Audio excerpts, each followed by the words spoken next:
Hey, friends, welcome to the 55th Lazarus Symposium, running live. I'm in the studio here in Bacalar Laguna in Mexico, and I'm trying to do something ridiculous, which is to speak to my audience through the Lazarus platform, and at the same time, I'm streaming through my Instagram using my iPhone, just to kind of bypass the deplatforming that's been going on. I'm here for another 2 weeks, and then I'm headed to Los Angeles, and I will be doing the Conscious Life Expo on the 20th of February, and I will be on the 8 p.m. on the 20th. It's a pretty important talk that I'm doing. To me, it's certainly very important. Curiously enough, I've been graciously invited to do all the three main expos. The Conscious Life Expo followed in Los Angeles, followed 2 weeks later by the one in Palm Beach. That's the New Life Expo. And then the following month, I'll be doing the Conscious Living Expo in San Rafael back in, I think that's in California as well, I'm pretty sure of it. In any event, my purpose for going back to the US 3 times in a row to these expos is to speak to what it is that we're unveiling in the New Earth movement. And that is the biggest thing we've been working on for some years. This is the year 2026. I've been very excited about this pronouncement. When do we get to the point where we're taking back some real measure of autonomy and sovereignty from the third-party intervention? That, of course, is what the whole New Earth movement is about. It's what the Lazarus Initiative is about. It's what my own life's work has been about. It is about stepping into full jurisdiction in the simplest terms. So whilst in 2024, end of 24, throughout the whole of last year, as those of you who are following my travels know, I was just moving non-stop, multiple times to Africa, Asia, Central and North America, and seeding the New Earth micronation jurisdictions. So those are moving forward nicely, and those formal announcements will be coming this year, certainly in the first half of this year. But the big piece is the unveiling of the New Earth Exchange and the New Earth Treasury and the New Earth Bank. So those 3 things, an exchange, treasury, and a bank, are what I'm doing the soft unveil at the Conscious Life Expo in Los Angeles in 2 weeks, in a couple of weeks' time. This is the first people's exchange of NFTs and of cryptos. So with the bank, and we were just on this morning, my whole team were on with the bank, that is so exceptionally exciting. Everyone will be able to this year have their own bank card, have their own money, own their own money, absolutely, in an inward-looking a jurisdiction that is tethered to the so-called real-world jurisdiction. So you can use that card in ATMs, you can move your cryptos around and your this, that, and the other around, so fiat crypto. It's really the indivisible line between the old satanic system and the real 0-point economy that we've been slowly building our New Earth Nation movement toward.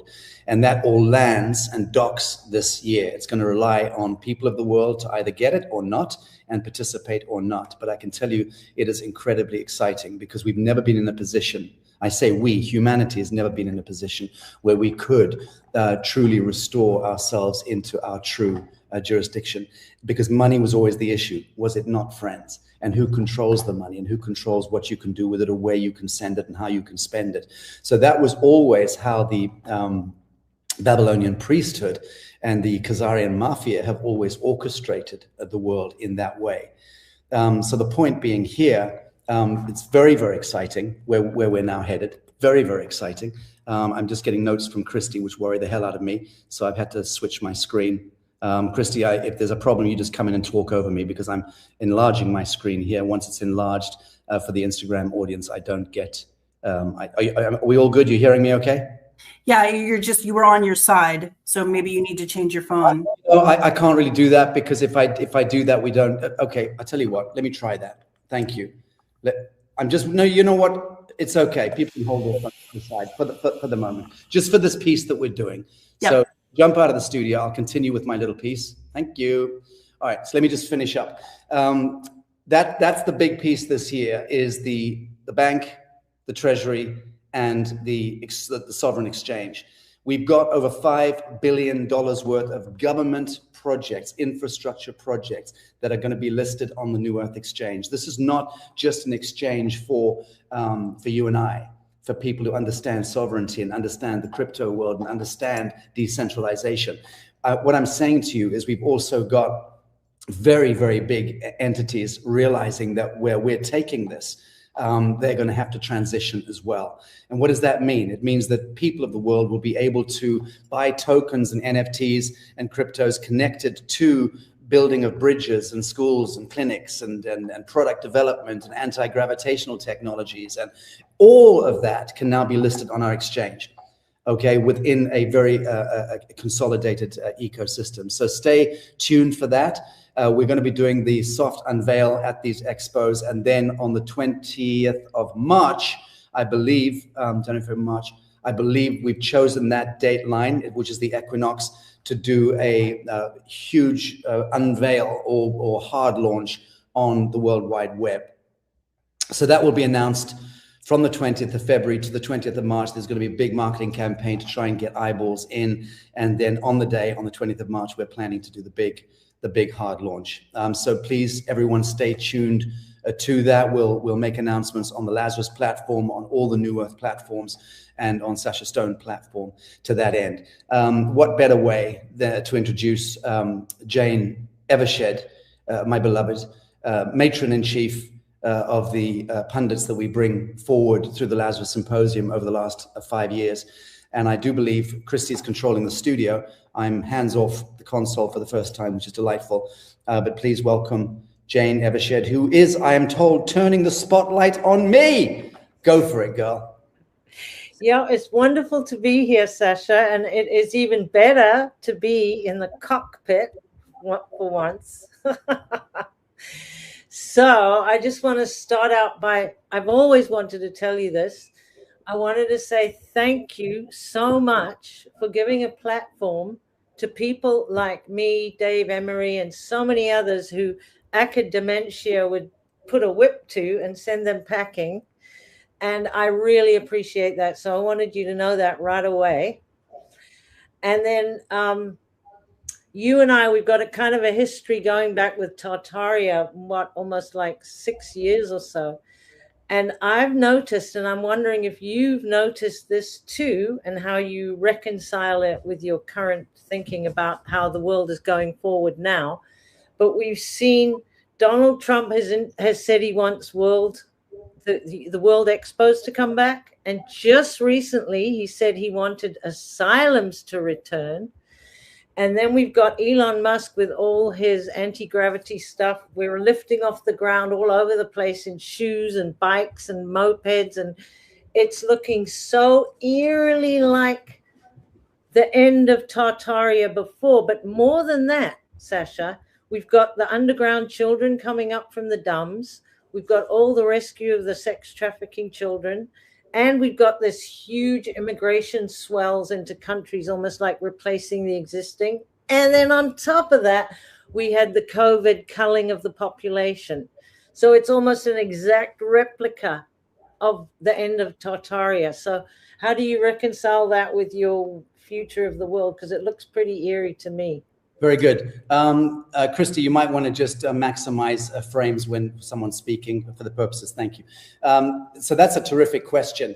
And the way I see it is not quite the way that you do, because whereas the fall of ancient Tartaria was a takedown of a golden age, a grand epoch of extraordinary prowess, consciousness, electrification of the planet, frequency technology, extended life, and so on and so forth. But that elevation of art and beauty that eventuated into the grandiosity of ancient Tartaria, that was a golden age, clearly. I mean, just go back to the Mahabharata, go back and understand arcane history, look at the last vestiges of the Golden Age architecture that you can still see in Rome and Paris and Vienna and Chicago and Philadelphia and London and Johannesburg, all around the world, we're still seeing the last vestiges of that great age. People still not in the mainstream computed what happened. They still think that men with little buggies and chisels created those cathedrals and buildings. But that's no disrespect, but that's the great unwashed, intellectually speaking, who still can't see beyond the civilizational cognitive dissonance and the dystopia. But those of us who can see and who have been paying attention and realize that we had the Vimana flying anti-gravitational technologies thousands of years ago, that even up until a century or so ago, we had these technologies extant.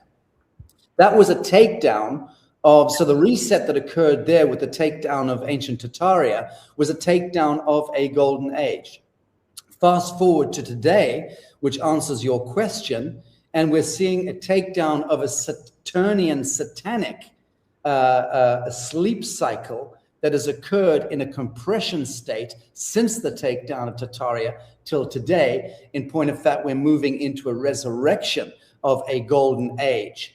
And of course, there is an interweaving and an interfolding of paradigms, technologically speaking, psychoculturally speaking, intellectually speaking. There's an interweaving, there's a crossing over. So the Elon Musks of this world are coming in with Optima and extraordinary technological breakthroughs, which are foundationally still captured within the Luciferian age, but they are promising to free us up from the mundane, from the drudgery of that Saturnian age.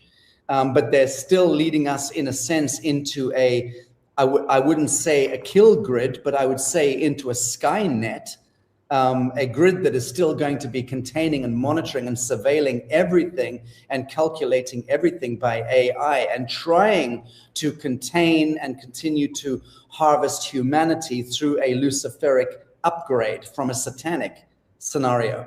But here's the thing, it's not going to work. It's going to appear to work. It's going to work in some sense, but the technology is simply going to allow for humanity to take stock and to begin to dwell upon our own navel, so to speak, and to begin to recognize that we are the technology. Because where do you go after Optima?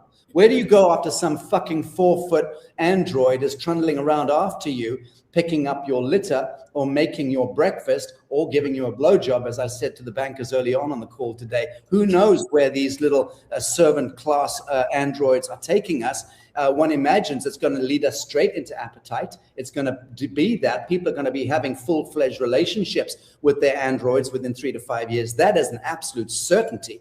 So that is part of a transhumanist agenda. That is a Luciferic age agenda that is trying to create a capture 2.0 of human plasma. It will not work. It'll have a backfire mechanism, which is that it'll decentralize things sufficiently and deconstruct the kind of wage slavery paradigm sufficiently for humanity to sit back, breathe for the first time in millennia. And those are then who are operating at heart frequency and above, meaning to say angelic indigo, fractal antenna, DNA frequency in capacitance. Those who are able to actually be real humans are the ones that are going to see immediately through the folly of a Luciferic upshift and literally end the contract. So we are going to see that full bifurcation from people choosing still to live in a simulated reality, which is AI augmented and which offers absolute freedom and the apparency of that. And then you're going to have people like us, dare I say, who actually want to completely terminate the contract with the corporation altogether. And moreover, who have learned how to do it by now. We understand law, we understand jurisdiction, we understand history, we understand the ancient compacts and treaties that indentured us into lab rat wage slavery, and we're not having it anymore. And we don't need to have it anymore, because the Luciferian guard that are taking over from the Saturnian, satanic guard, they will allow for that bifurcation because they cannot contain or control it. So you're going to see people leaving the grid, moving into these utopian micronation satellite kind of enclaves and communities and micro civilizations. Certainly we've started seeding already New Earth. It's exactly what I'm doing in Africa and Asia and Central America ultimately, but we're focused, the big picture is focused on African micronations and then Asian micronations. Ultimately, that'll become the antidote to the Luciferic capture, and people will begin to feel it, because people don't want to be cosseted, looked after, and nannied beyond a certain point. They want to get back into the mud. They want to make shit with their hands. They want to feel, you know, the hurricane, the breeze of a hurricane. They want to get into living and embodied living. Embodied living. You cannot be embodied fully if you're living in a Luciferic, Elon Musk sponsored a grid system or Skynet system. So we're going to see that bifurcation continue between the perfected simulation humanity paradigm and the true angelic indigo human paradigm. And we know which side of that line we're standing on. Well, I've always thought that Tartaria meant little Tartaria, and that we were at the point where we don't need those domes and buildings and churches and cathedrals anymore, because this is our dome. Yeah. So we're moving forward in that way on an organic level. And the other thing is that when you have coherence, especially organic coherence, it just dissolutes the distortion and the inversions anyway, and they can't function because the resonance has become so high. But that's just a comment. This is all about you, Sacha. So let me go to my next question. Thank you for that. It was fantastic. People are placing a great deal of expectation, and they put a lot of meaning onto you and what you're doing. So for those who may not realize the scope that your work covers, could you walk us through what you've done in service to this transition to New Earth, and perhaps what you've built and put in motion over the past decade or so? And also, I want to add too, what inner practices have helped you stay coherent and long-sighted over time? And at the deepest level, are you primarily driven by a sense of injustice or something else entirely? Okay, thank you. And excuse me drinking coffee. I can't bear it when I see people eating or drinking on podcasts. And I thought I was off screen. That's why I was stealing it. But curious enough, the technology I use is caffeine. So there you have it. So my technology is caffeine and the odd rolled up organic cigarette. So I have both of them in front of me. And I also have, as I've been pointing out lately in interviews, the technology of the Hopi, and I've got the technology of the ancient Mahabharata as well. Oops, here, which I've showed multiple times, the Vajra Dorj, which I rely on, and the Australian talking sticks, which are the clarifying technology that banish bad spirits. So in simple terms, I've lived a life of irreverence and being outside of the main frame. So I was born, as you know, similar to you, I was born in a war in Africa, and then in apartheid, and then I was a refugee for about 9 odd years, and then got into kind of my own shock doctrine through rock and roll and poetry and what have you, and then that morphed into activism, frontline activism. First, it was citizen diplomacy from 1999 up until about 2003 or 4, and it was around about 2004 when it landed. I'd met with sufficient leadership to realize that I was moving not just against stream and upstream, but it would never ever amount to a hill of beans if I just continued to talk up peace and to talk about ideas and come up with solutions and put them out there. That wasn't going to architect or engineer a paradigm shift. And so that was a a tremendous despondency came over me at that time, and I realized I had to move further onto the front foot and become more irreverent in that sense toward imposed authority. And that's exactly what I did. I then started to reconstruct my foundation and the work I was doing from citizen diplomacy and peace initiatives and intercultural, interfaith kind of focused stuff, and trying to network leadership into having dialogue. That was the emphasis of my work. And that was where I understood the premise of diplomacy and became very, very adept at it. But then I moved into hardcore, what you would loosely call research. I've never claimed I'm a good researcher, but I did get pulled into the basement, and I started having conversations with the leadership about that stuff, about the Masonic occultic element and aspect, which led to the satanic, and then the occultic blood ritualistic, and understanding the grotesquerie of the civilizational basement, so to speak. And once I got to grips with that, I couldn't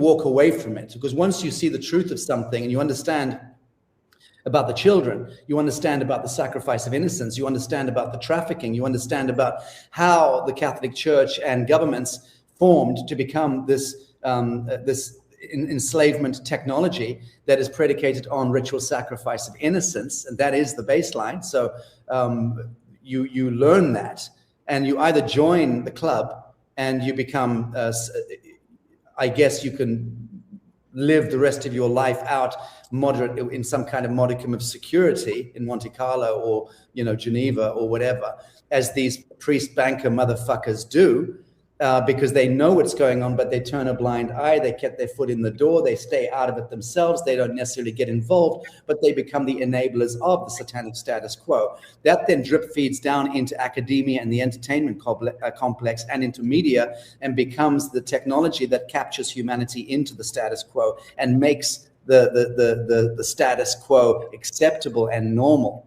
And that's the horror of the mundane, horror that you then realize. So I moved hard then into researching and learning about that. Then I created the New Earth Project, because I realized I would have to, come out from behind the curtain, because prior to that I would never do public speaking.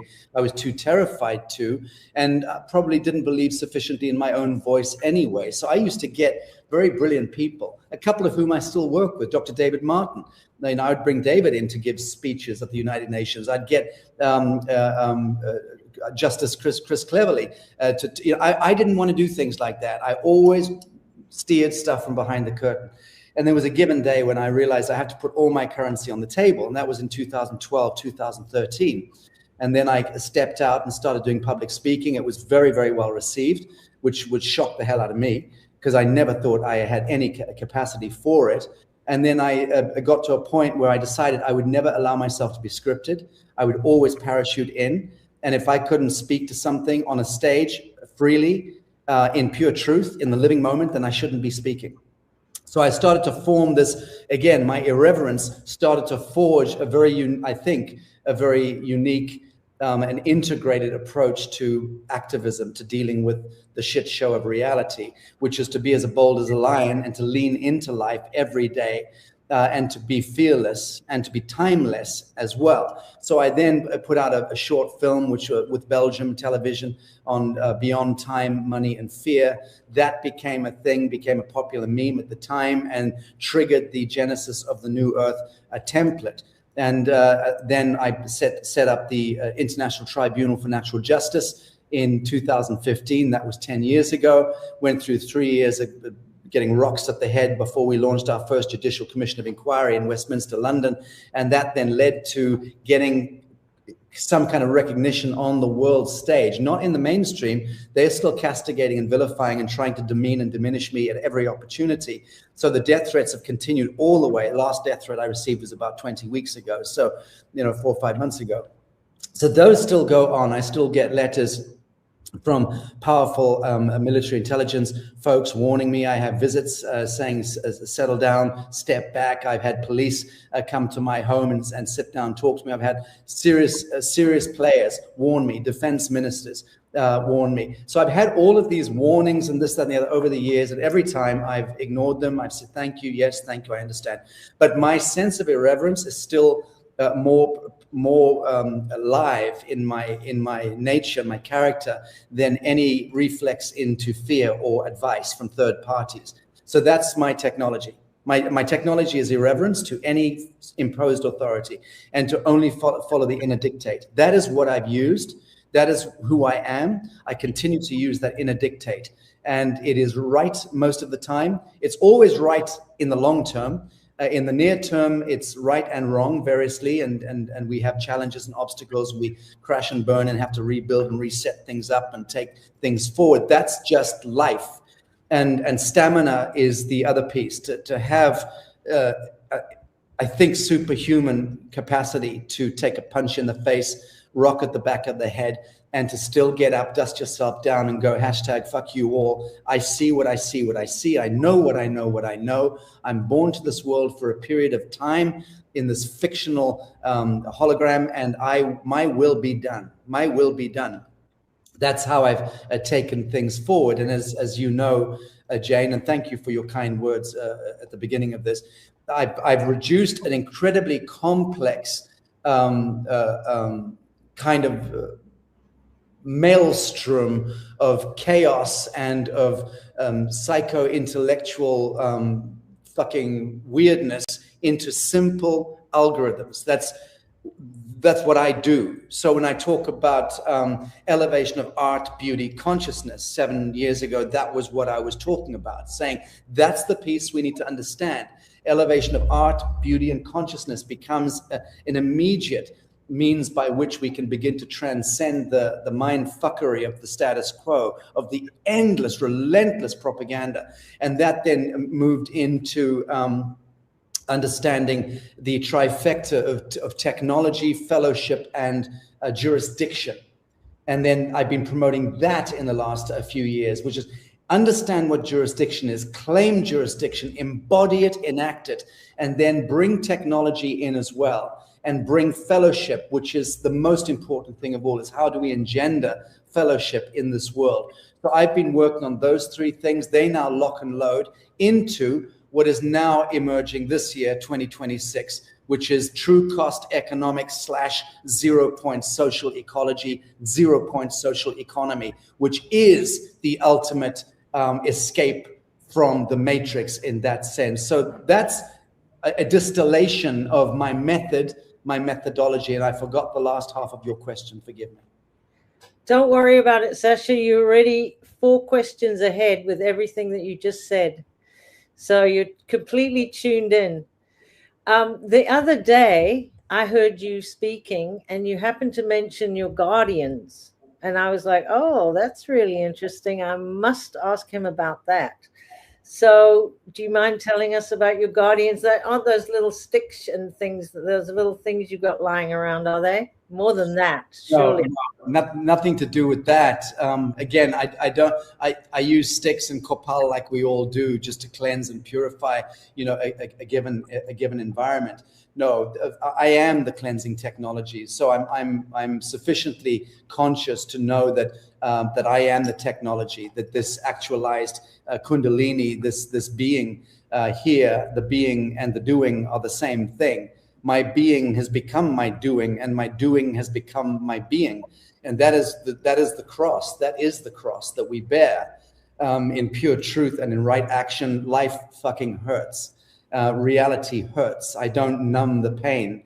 I don't take synthetic molecules or any kind of substances to dull the pain and to hide from my supernature. And to realize one's supernature hurts. It's a journey of dragging yourself oftentimes across broken glass to get there, but we have to do it if we're serious about consciousness and if we're serious about enlightenment, and if we're serious about achieving the mythic idea that we have of ourselves, because each of us believe that we have some mythic prospect ahead of us. We all want to fulfill this archetypal image we have of ourselves in our mind, which is to become the magician, or become the king, or become the great mother, or to become the Magdalene, become the Sophic or Christic wisdom keeper, or whatever the fuck it is.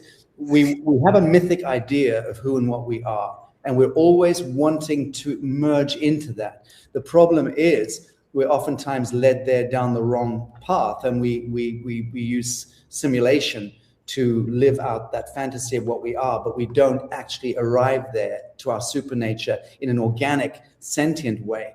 And that's the great disconnect. That's where every human being is blighted by appetite and by addictions.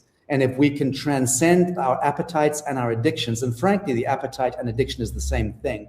Once we can cross that line within ourselves, we can move into the bodhisattva. We can move into that state of real mythic status. I am in service to others over service to self.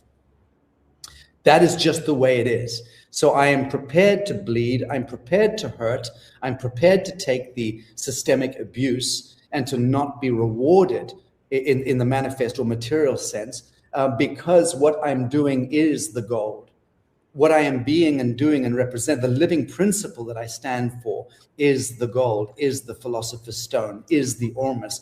And that's what each of us are led to. Now, we oftentimes forget, and this is getting to the answer of your question, we oftentimes forget the fact that we are also significantly supported from the hyperdimensional realms, significantly so. The situations that I've been in my life where I've dodged bullets and escaped death when forces have tried to kill me.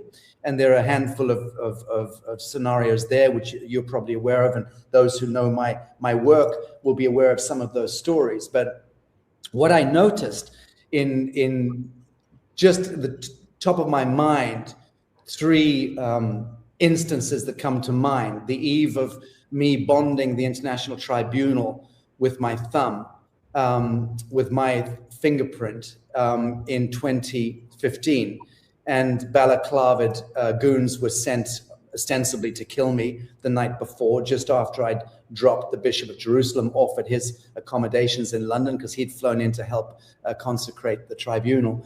And late that night, getting back home, I got mugged, or I got intercepted by balaclavaed goons before I could get from my car to my front door. And it was British Special Forces guys who intercepted that, and literally, in my view, saved my life that night. That's something I lived through, and it was awful. And it was, for me,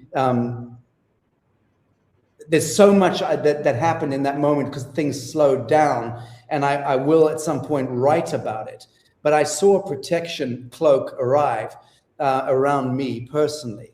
And I saw this also in North Africa on one occasion, being hijacked at gunpoint in the desert, and with one Bedouin guide who was prostrate with a gun at the back of his head, and me being remonstrated with by these very aggressive guys with turbans and camels and automatic weapons. And something happened to me on that instance when they were screaming at me with a gun at my face, telling me to get off my horse and get in on the sand on my face. And there was no part of me that would accept third-party intervention. There was no part of me that would accept that. And there was no fear whatsoever. None. Absolutely none. And under normal circumstances, thinking about that situation, I was going to be dead. I'm out there in the desert trying to meet with a terrorist leader. Shouldn't be where I'm going.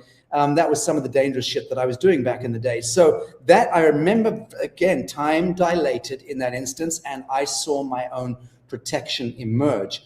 And it was absolute. I am the authority in any venue in this world. In any venue in this world, I am the authority. And knowing that, that's where the knowing and the being coming and locking in to be the same thing becomes the armor of God.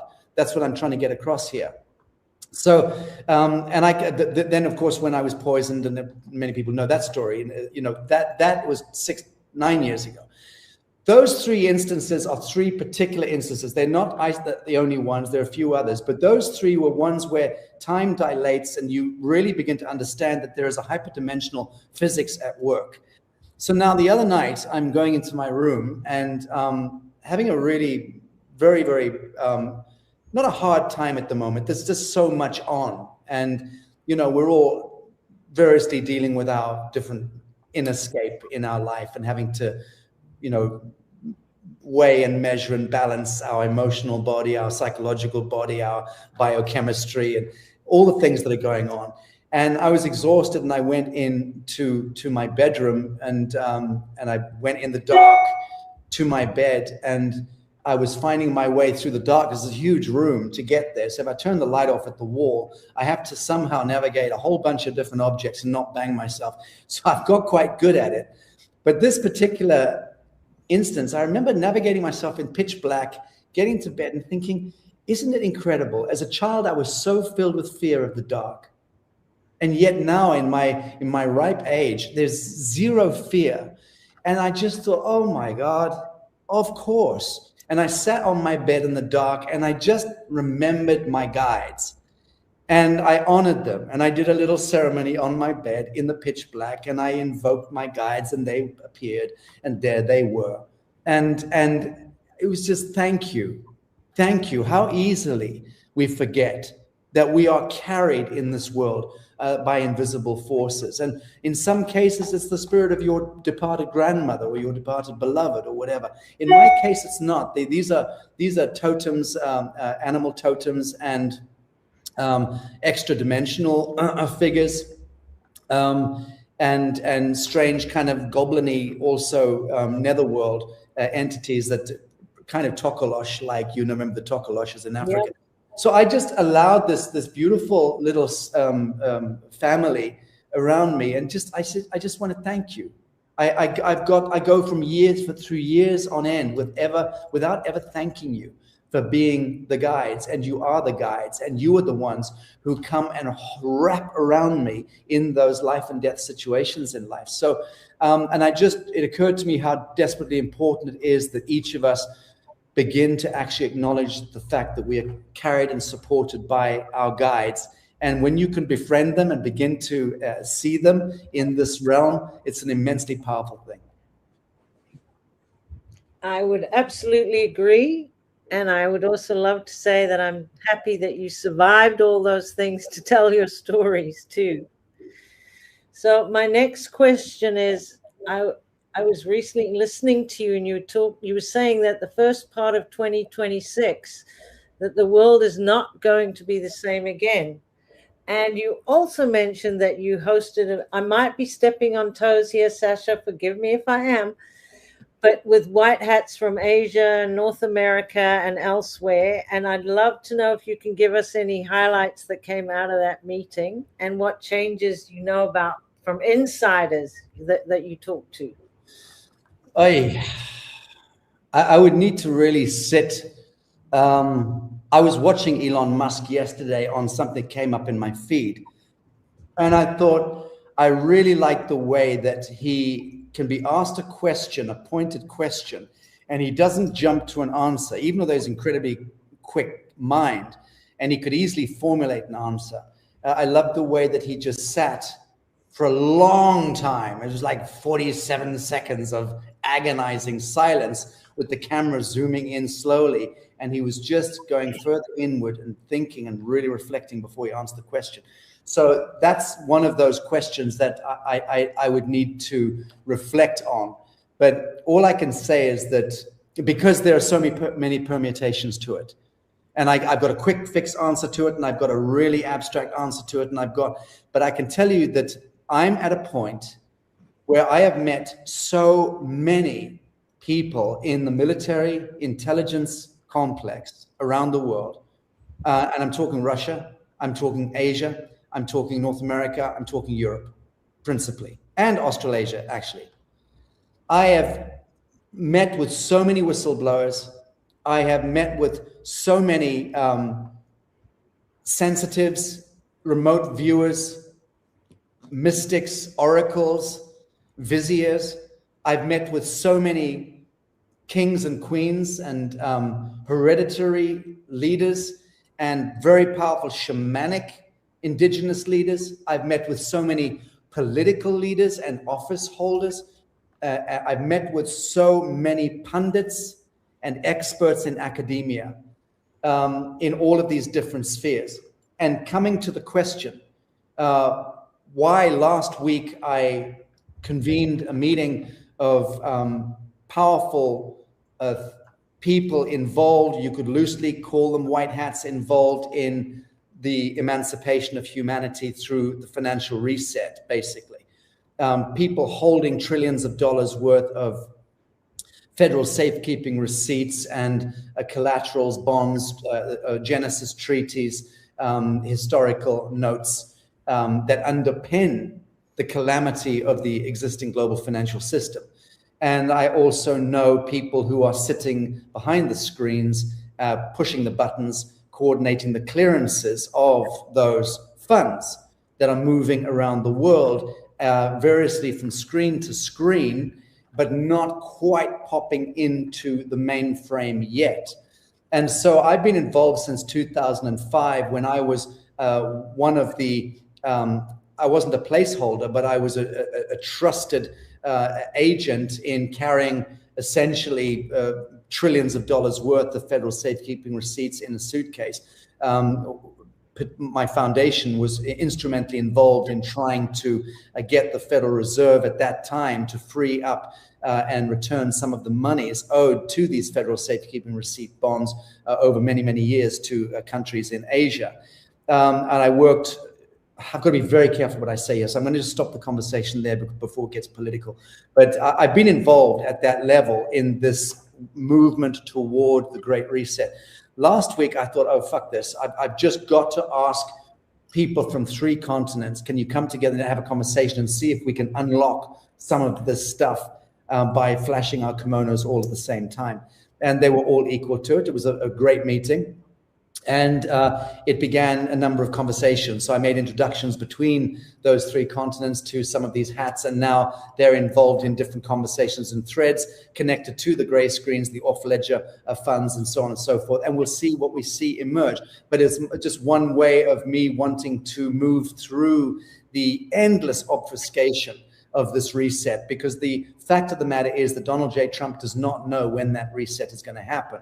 And you know, I have military generals and people on the phone almost every day, certainly every week. I'm communicating with hereditary leaders, with kings, with people who are controlling the screens, and each of them are variously good, really good humans, wanting emancipation for humanity, but being cock-blocked one way or the other in their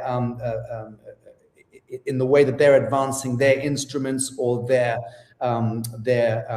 mandates.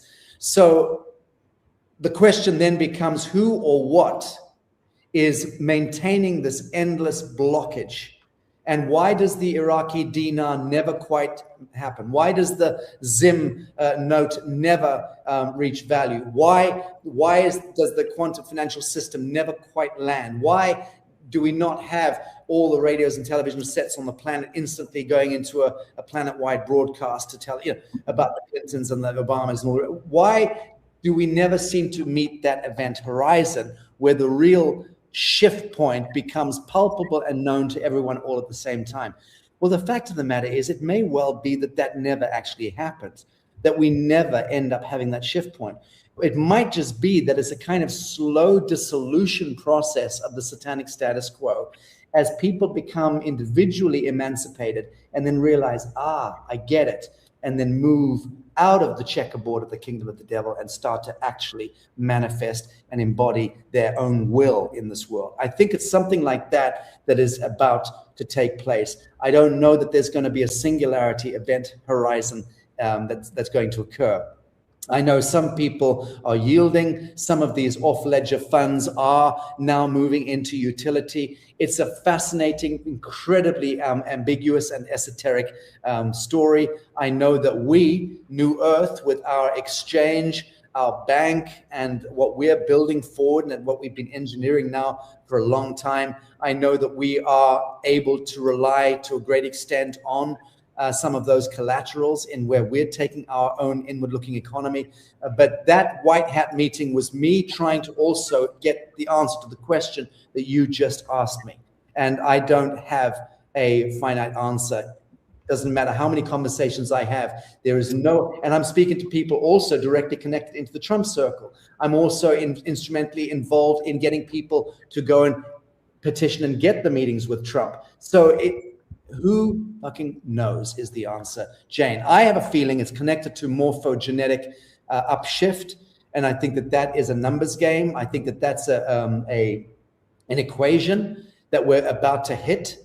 And once we hit that, it's going to be twofold. It's going to be connected to the degree to which a certain demographic of humanity are able to override the synthetic intervention of their own DNA through substance abuse, alcoholism, and agrochemical and pharmaceutical systemic poisoning. So there's going to be a sufficient catalyzing moment inside where your own plasma, Christed plasma, is able to negate the geometry of the devil that's forging inside your DNA. That's happening. It's happened to me already, and it's continuing to happen. And I'm seeing it happen to others. So there's going to be a threshold event where that happens sufficiently, because the activated Kundalini and plasma from the inside is recorrecting the false light geometry. But there's also a macro event out there connected to the galactic plane, the ecliptic, the age of Aquarius, the fact that we've now moved in and are densely committed into the field of the photonic light, the vibral light, which is now impacting our solar system. And that is having a palpable effect on every so-called atom, so-called molecule and cell in our biology. So that macro event and the immanent internal awakened event are coming together to create that catalyzing point. I just don't know that it's going to be a singularity as we've been led to believe. And I would also call that point movement toward coherence and possibly ascension. But that's just me. Now I know you have only, I'll bet you I got one question left. So you can go as long as you like. If this is going well, I mean, I'm happy to push back, but it's Christy's the boss in control. Yes. She said 1 hour and I'm listening to Christy. But I'm torn between a question about Charlie Kirk. I really wanted to know what you were meeting with him about. And the other one is a fun question for you, Sacha. I want to know all about your airships. Okay. Oh, Lord, you just asked such loaded questions. All right. In the first instance, I didn't meet Charlie Kirk. I'd been invited through Scott McKay, the organizers of a talk in, I think it was, I can't remember, the 29th of September, I think it was last year. It was days after Charlie was murdered. I was supposed to be on stage with him and Scott McKay, and I was greatly looking forward to meeting him. And I flew into the United States for that very reason, and I was at our NewEarth Tenassi land with Ethan and the crew out there, waiting for that. I was looking forward to meeting with him. Alas, alack, he got murdered, or was he? You know, he died, or did he? It's very, again, ambiguous and enigmatic, that whole situation. I'm at a point where I genuinely think he was taken down. I don't think that that's a simulation event, but I never got to meet him, so I can't speak to it. I think he was a very important archetype, very relevant to today, clearly very brilliant, clearly very godly, clearly ultimately led by his conscience, which is the very thing that I think probably ended up causing his demise. And the problem there was because the phones were going crazy when the day he got shot. My phone lit up and would not stop for a couple of days. And I was also vicariously communicating to Candace Owen through a very close mutual friend. In fact, I was hoping to meet her shortly after that happened, but that didn't eventuate. I mean, I've had a very long conversation with Candace Owens in the past on a number of shocking issues where she called me wanting certain information and wanted to interview me, which I turned down at the time. I did not want to be pulled into that level of exposure through her podcast, because the work I'm doing is still too fragile to warrant being hauled into too much of that kind of spotlight. But the bottom line is, I didn't meet Charlie. I think that what killed him was the fact that he had unwittingly been inveigled or led into allowing his shtick to be engineered and orchestrated by Sabbatean interests. That's pretty clear to me. And by the time he awoke to that horror, he'd already crossed the line. He'd already done the deal. He'd entered the contract, so to speak. And you see, that is exactly why I walked away from the devil's contract many, many, many years ago, because it's an absolute science. If you commit yourself to it, there's no such thing as getting your foot in the door. And if you commit yourself to it, you are owned lock, stock, and barrel. And ultimately, the silver bullet can and oftentimes will find you if you try and step out of the contract. So I think that puts paid to that piece. On the airship side of it, can't say too much other than that we are and have been in dialogue with the leading airship manufacturers that I'm aware of in the world. And curiously enough, that's an Israeli group. And we are most likely going into some kind of partnership. My wonderful partner and director of the Africa NewEarth program is a industrial hemp guy, and he's leading the whole hemp exercise for us in Africa.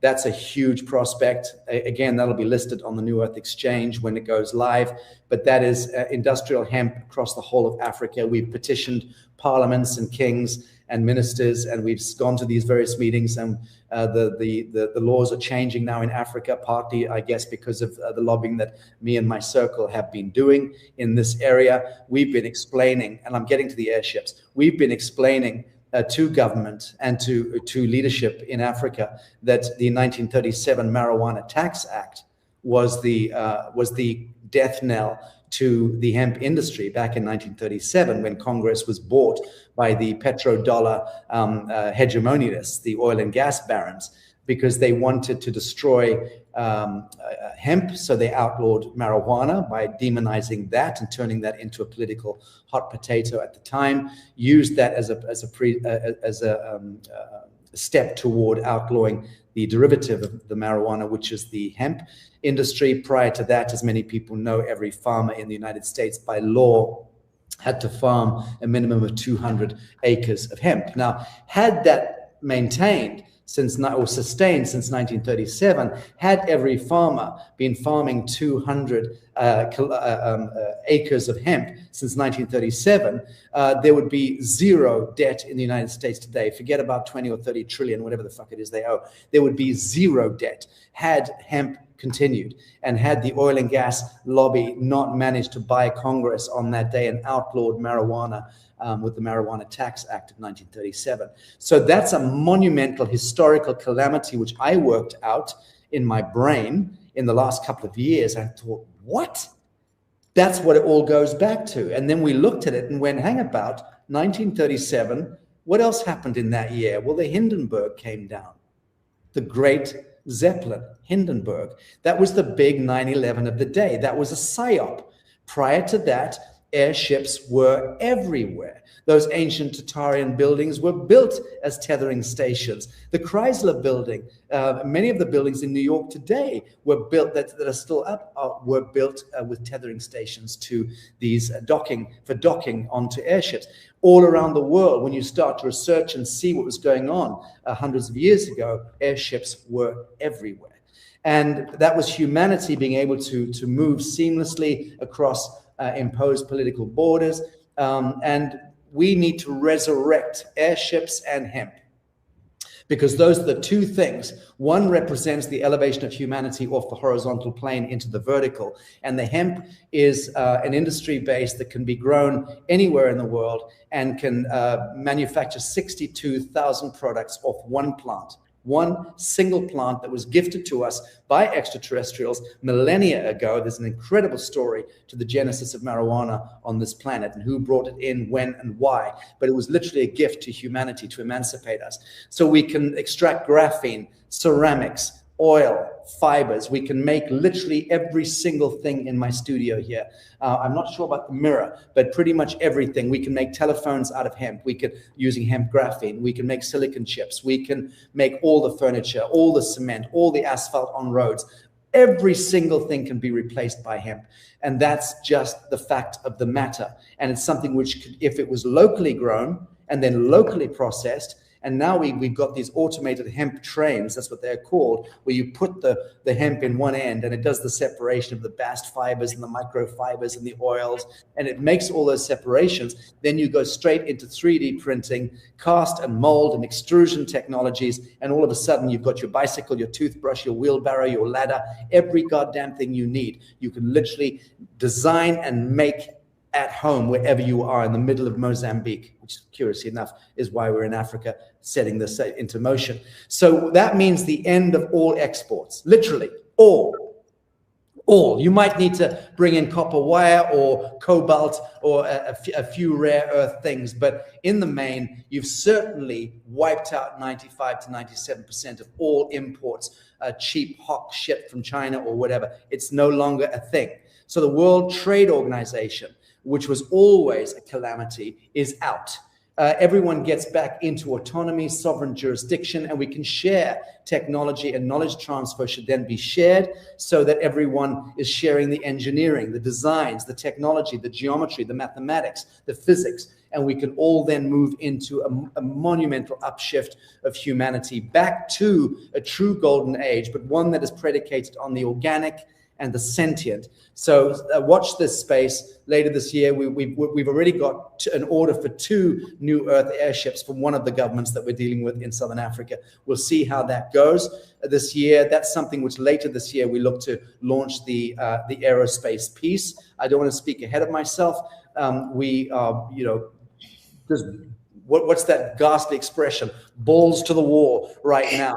Under-resourced, we've got brilliant people in our teams, but we're now launching the exchange, the treasury, and the bank precisely in order to consolidate how we want to take forward aerospace and quantum engineering and computation, all of those abstractions. So optimists, beware, because the living humans are the ones that will be claiming and inheriting this earth. We will not be walking around with androids doing our business.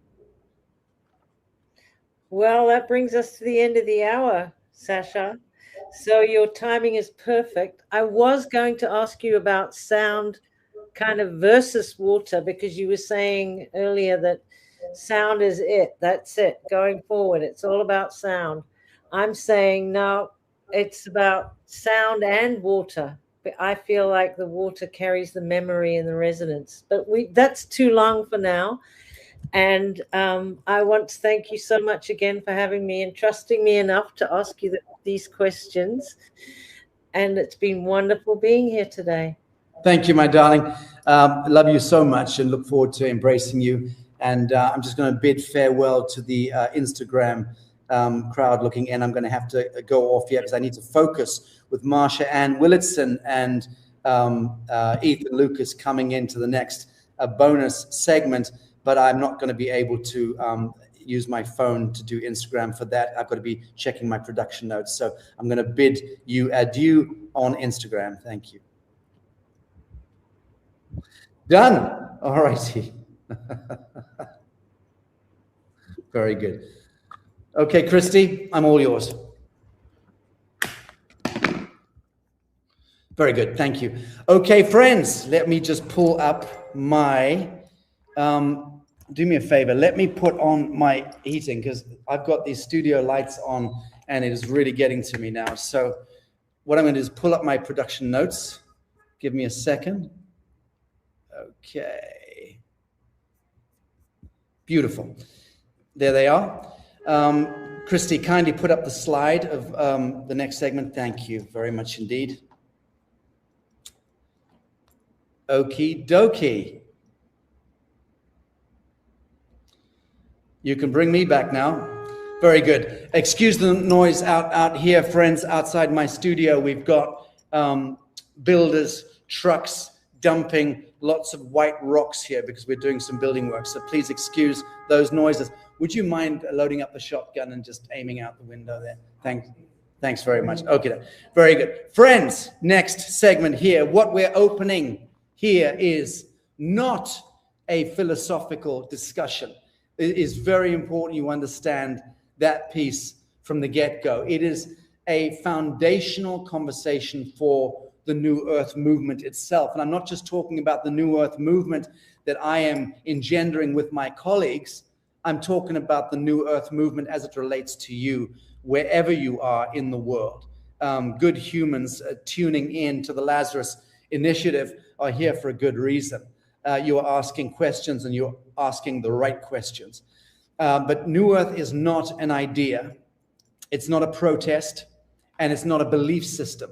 It is an emerging civilizational framework with real infrastructure, real accountability, and real responsibility.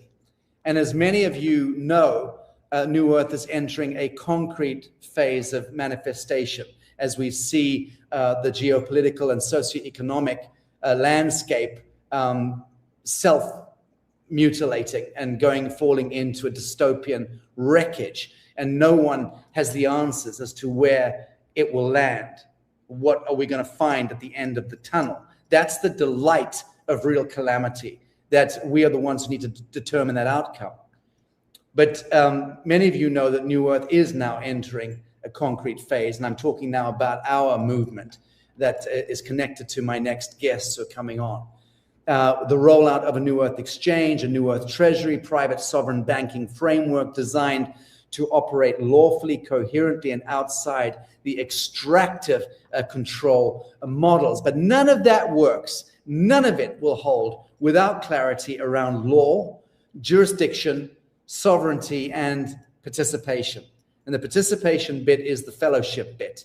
That's the real glue that binds any paradigm shift. It's about the participation, the consciousness in action, the fellowship, which is you. So sovereignty has become one of the most misused words of our time. And for some, it's been confused with exemption, for others with rebellion, okay? And for many, with a kind of magical thinking that ignores consequence and responsibility. But New Earth is not interested in that.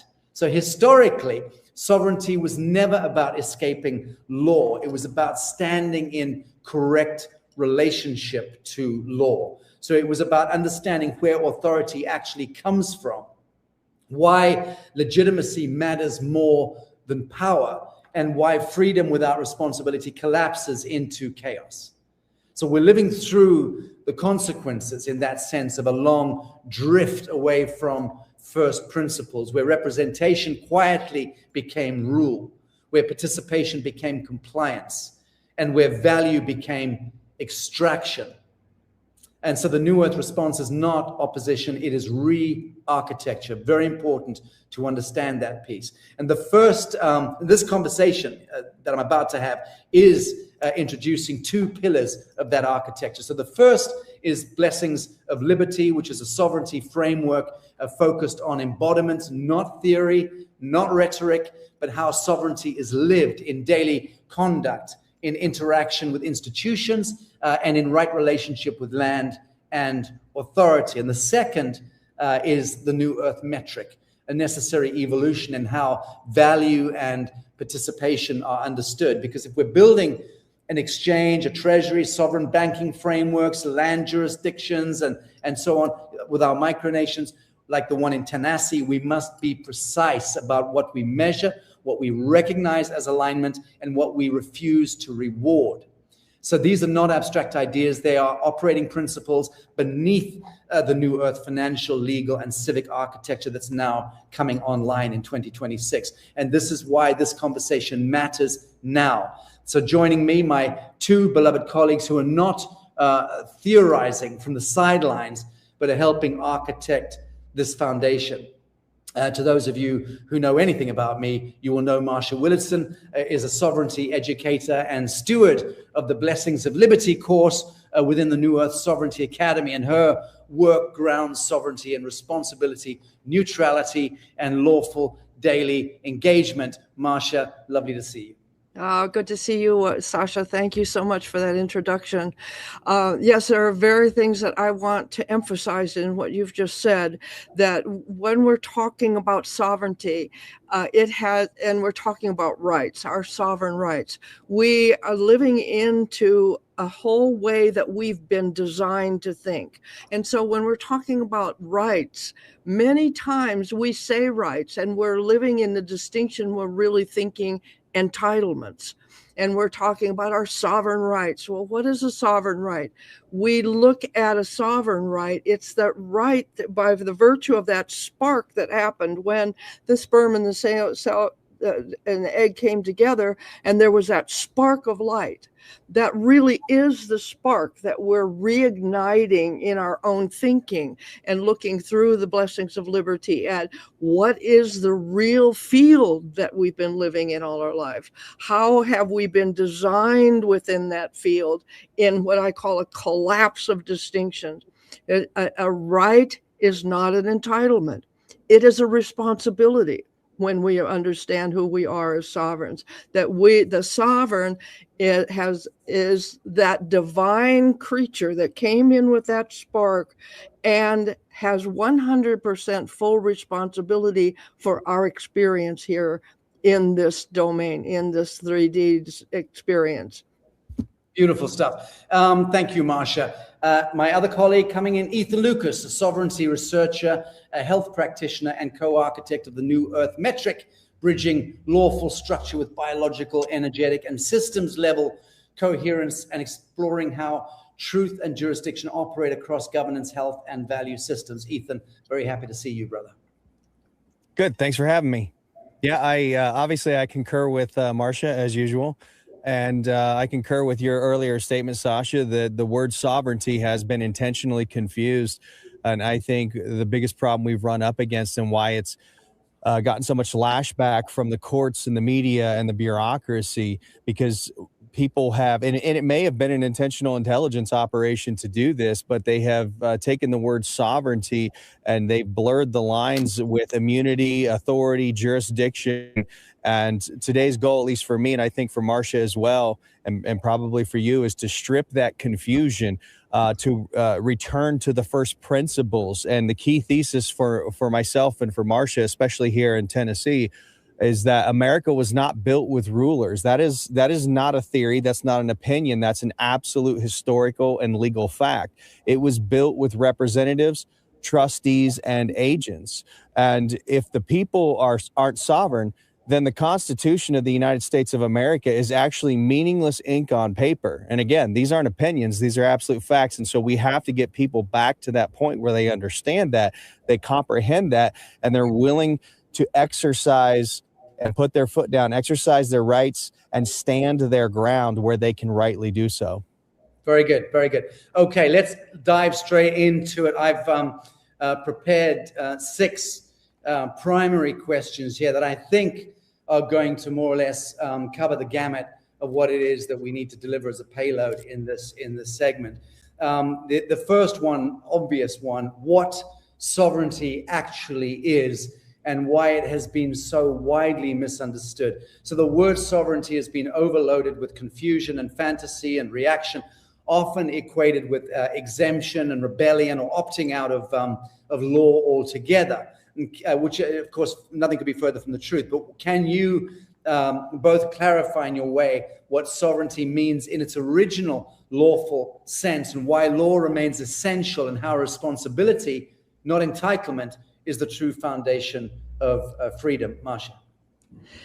It's, in my experience, it is the image recognizing, owning, articulating, being the image and likeness of the divine here on the planet, not just in words, not just in theory, but in actual fact, and looking every moment at how am I expressing the image and likeness of the Creator.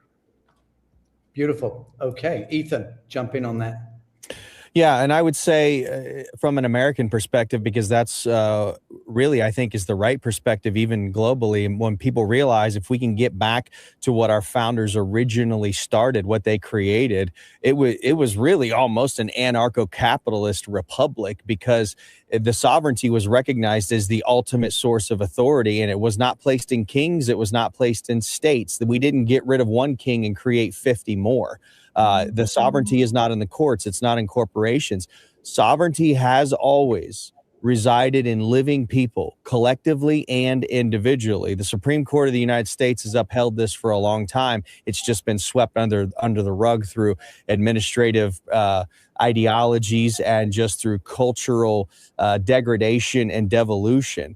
And I would even posit that citizenship does not equal submission either. Citizenship really actually is supposed to be participation in the sovereignty. Our founders recognized themselves as sovereigns and as citizens, or no, in other words, members of this society that we could take part in and actually be accountable. We can self-govern and do what's right, walk and act in honor, and reject the false binary that sovereignty equals lawlessness or that sovereignty equals personal immunity. It does not. There's a key clarification. It's that rulers does not mean no law. It means no masters. And actually, the word anarchy comes from Latin. It literally means no rulers. And so that's why I present that idea that really that's what our founders in the United States created, was an anarcho-capitalist society. And that has been lost on people due to the programming. Very good. Okay, so let's break. Sorry, Marcia, you wanted to comment to that? Yes, very much so. We look at how there was an indoctrination process. The elite rulers decided that it was better to benefit from a mass of worker bees doing all of their work, and they benefit from the energy that we're putting into that work. So we came through the public indoctrination system, the public school system that taught us to walk a certain line. And then we have an intermediary that tells us what we're qualified to do. And then we're set a path to do that, so that we work and we get up in the morning, we have the 9 o'clock to 8 to 5 job, and we give our energy to a system that supports the elite plan. And so we've lost we look at the Constitution, and the Constitution, and the federal Constitution says that in the 10th Amendment that those items that are delegated to the federal government they're limited to those authorities, and the rest is retained to the states or to the people. And you go in the Constitution for the states, and it says the people retain their sovereignty, and we're delegating to the states certain things that happen inside the states.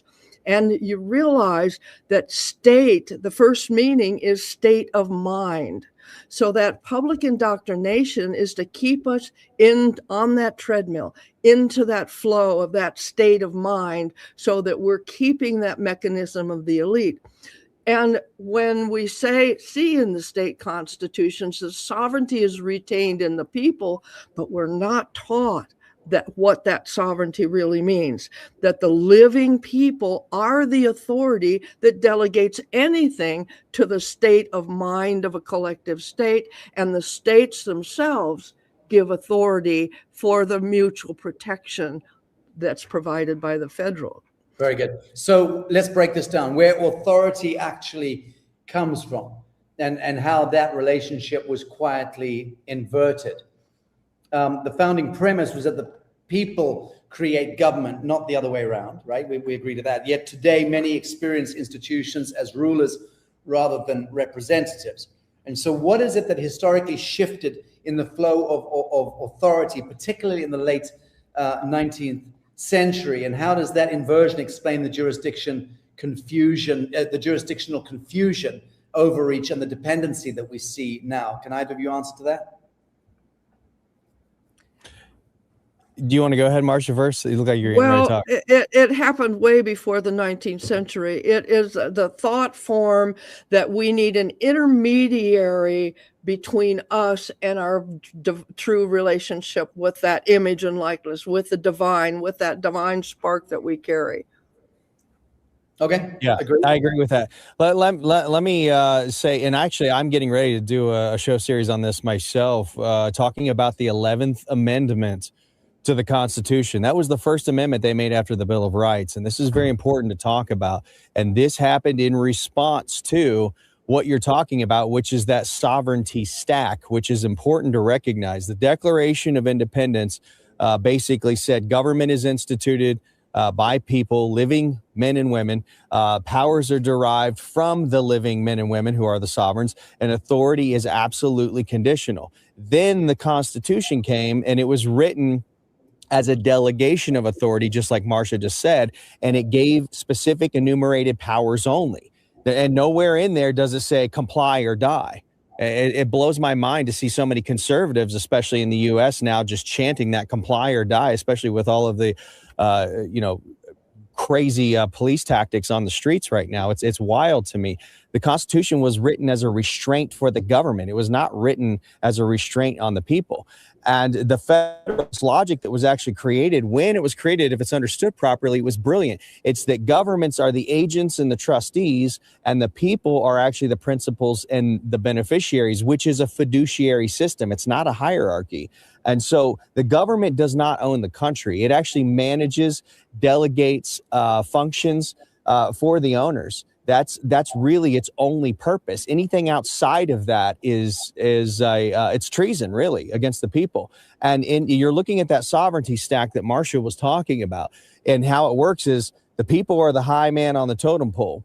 They're the original, inherent, natural sovereign, and then they created the states. The states then created the federal government via the sovereign people as a limited agent for specific enumerated purposes. And again, that's not rhetoric. This is actually explicit in the Constitution itself. It says we the people, not we the states, not we the government, we the people, the sovereign people do ordain and establish this Constitution. And we get all the Bill of Rights all the way up to the 10th Amendment, which Marcia was talking about, the 9th and 10th Amendment there, where anything that's not specifically delegated to the federal government was left to the states and to the people. The federal government has no independent sovereignty whatsoever. It's actually a tool. And just to finish my point, the 11th Amendment, which is where this shifted, I think, it was in response to a Supreme Court case, Chisholm versus Georgia. That actually happened a long time ago, back in 1793, and it terrified the states. You can look up what went down with that, what was said. But the court actually made the right ruling. It said that a state can be sued by a citizen of another state in federal court because sovereignty ultimately resides in the people, not the states as corporate entities. And Justice James Wilson, by the way, who was one of only 6 of our founders who signed both the Declaration of Independence and the Constitution, he explicitly made in his ruling a statement. He said, the people are the sovereigns. The states are but their agents. So this was not judicial activism. It was original constitutional logic, and it was applied faithfully. But the drift happened because that case scared the crap out of the government. And so they retaliated with what I would ironically say is actually an unconstitutional amendment to the Constitution. Very good. Okay. Neutrality as a position of strength and not of withdrawal. So I wanted to speak to you both about that. Neutrality as a position of strength. I mean, Marcia, you speak to the embodiment element of law, but neutrality is often mistaken for passivity or disengagement. But historically, it functioned as a position of coherence, protection, and lawful standing. So what does neutrality actually mean in practice today? When is restraint more lawful than action? And why is neutrality essential to maintaining sovereignty rather than weakening it? Well, we look very deeply at that in the Wisdom's Calling, the Blessings of Liberty conversation, because when we look at the groundwork that has been laid, that we've been indoctrinated to think inside the society, and we don't understand the fundamentals of that groundwork. We don't understand that there is a concerted formula, a plan for designing our thinking, and that there's what's called the Trading with the Enemy Act that said the enemies of the United States need to have licenses to do business with one another or to have intercourse with one another, where the whole idea of needing a license to act in life as an enemy of the United States. So when we really look at, when we argue, we're trained to defend your rights, speak up for yourself, and then we become an enemy combatant when we take a side, whether it's political or religious or any of those divisive natures. We become an enemy or an enemy combatant, and we lose any observance or any realization or any relationship with any existential protections, the divine protections, or the constitutional protections that are there for us. So as an enemy combatant, we step out of those rights that we think we have and become impotent to defend ourselves, really.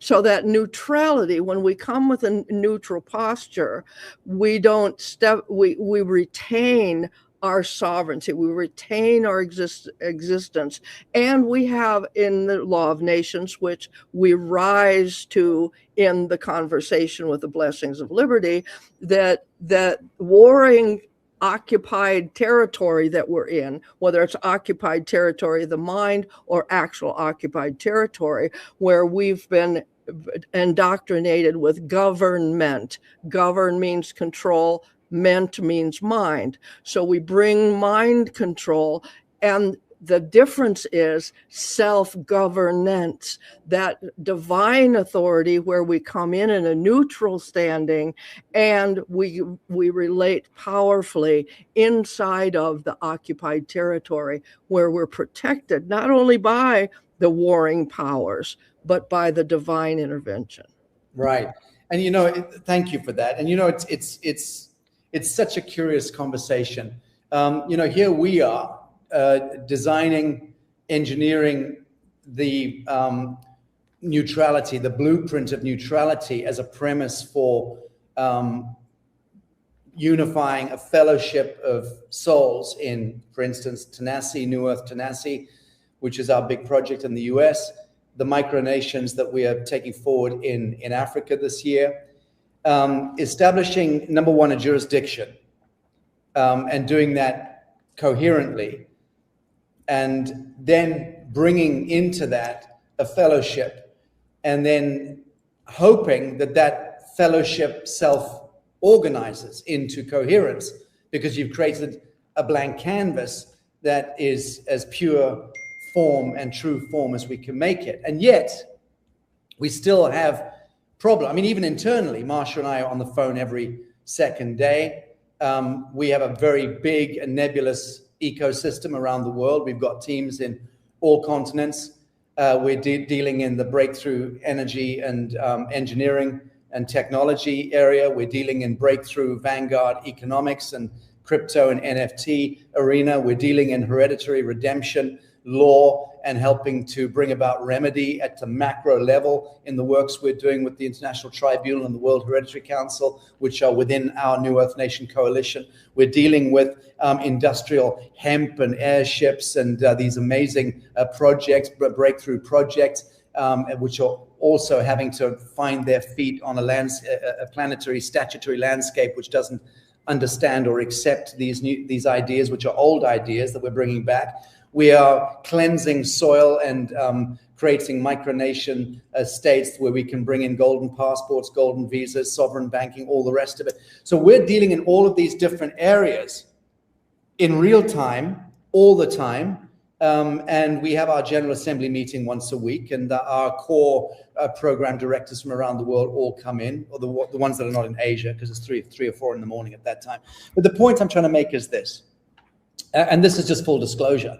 Marcia, you know full well, every 2 days I'm on the phone to you going, Marcia, another clusterfuck. I don't know how we're going to deal with this one. It's internal. This is to do with shadow boxing. This is to do with ego trips, personality clashes, all of that usual internecine shit show that afflicts every family constellation, every business constellation, every organizational constellation, every culture, every community. So how do we, this is my question, how do we, in truth and in honor and in grace, create a blank canvas upon which people can walk in and conduct right action in pure truth to the best possible outcome? What have we learned, Marcia? What have you learned in that journey? And I'll see if it tallies with what I've learned and learning. Well, one of the things I've learned is that we all are trained to be very dysfunctional. And that inside of that dysfunction, we do have commitments, we have visions, and people see the vision for what we're doing and jump in. Yes, I see the vision. And now we have a commitment to the vision. And there's what happens on the way to the vision is that we exert that humanity, that dysfunctionality. We lose track of the commitment, and we look at, oh, there's an upset. What is an upset? It's an undelivered communication. It's a thwarted intention. So we get lost in the upset. We get lost in the debris that we've been living in, the dysfunction of our society, and we lose track of the commitment. So what we're tending to do, and we're looking to do inside of the New Earth model that we're looking to live forward with, is to see, well, what's the upset? What do we do about the upset? How do we handle the upset? It's not right or wrong. We're looking to stop that divisiveness, stop the vicious cycle of the dysfunction that we've been trained to live in. And we stand back and say, oh, it's an undelivered communication. Here's where we are. Here's where we are right now. Here's our commitment. How do we get back to that commitment? How do we clear the debris of the dysfunction that we've entitled? And that's what wisdom's calling the blessings of liberty is about. We look deeply at how that dysfunction was built as a society for us. Then we look deeply into ourselves and begin to really take a deep look at who are we in the face of, who am I in the face of that dysfunction?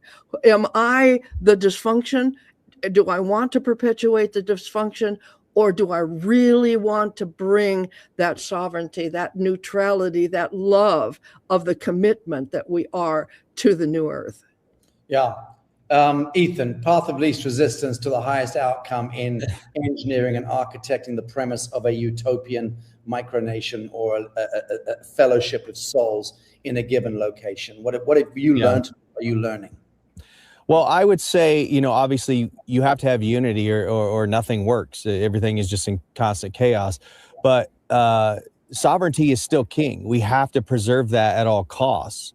Because if we don't, we create slaves of everyone, including ourselves.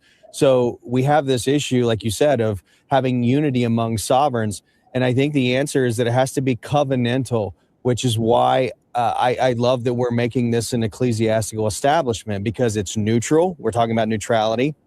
It's also covenantal. It's not hierarchical.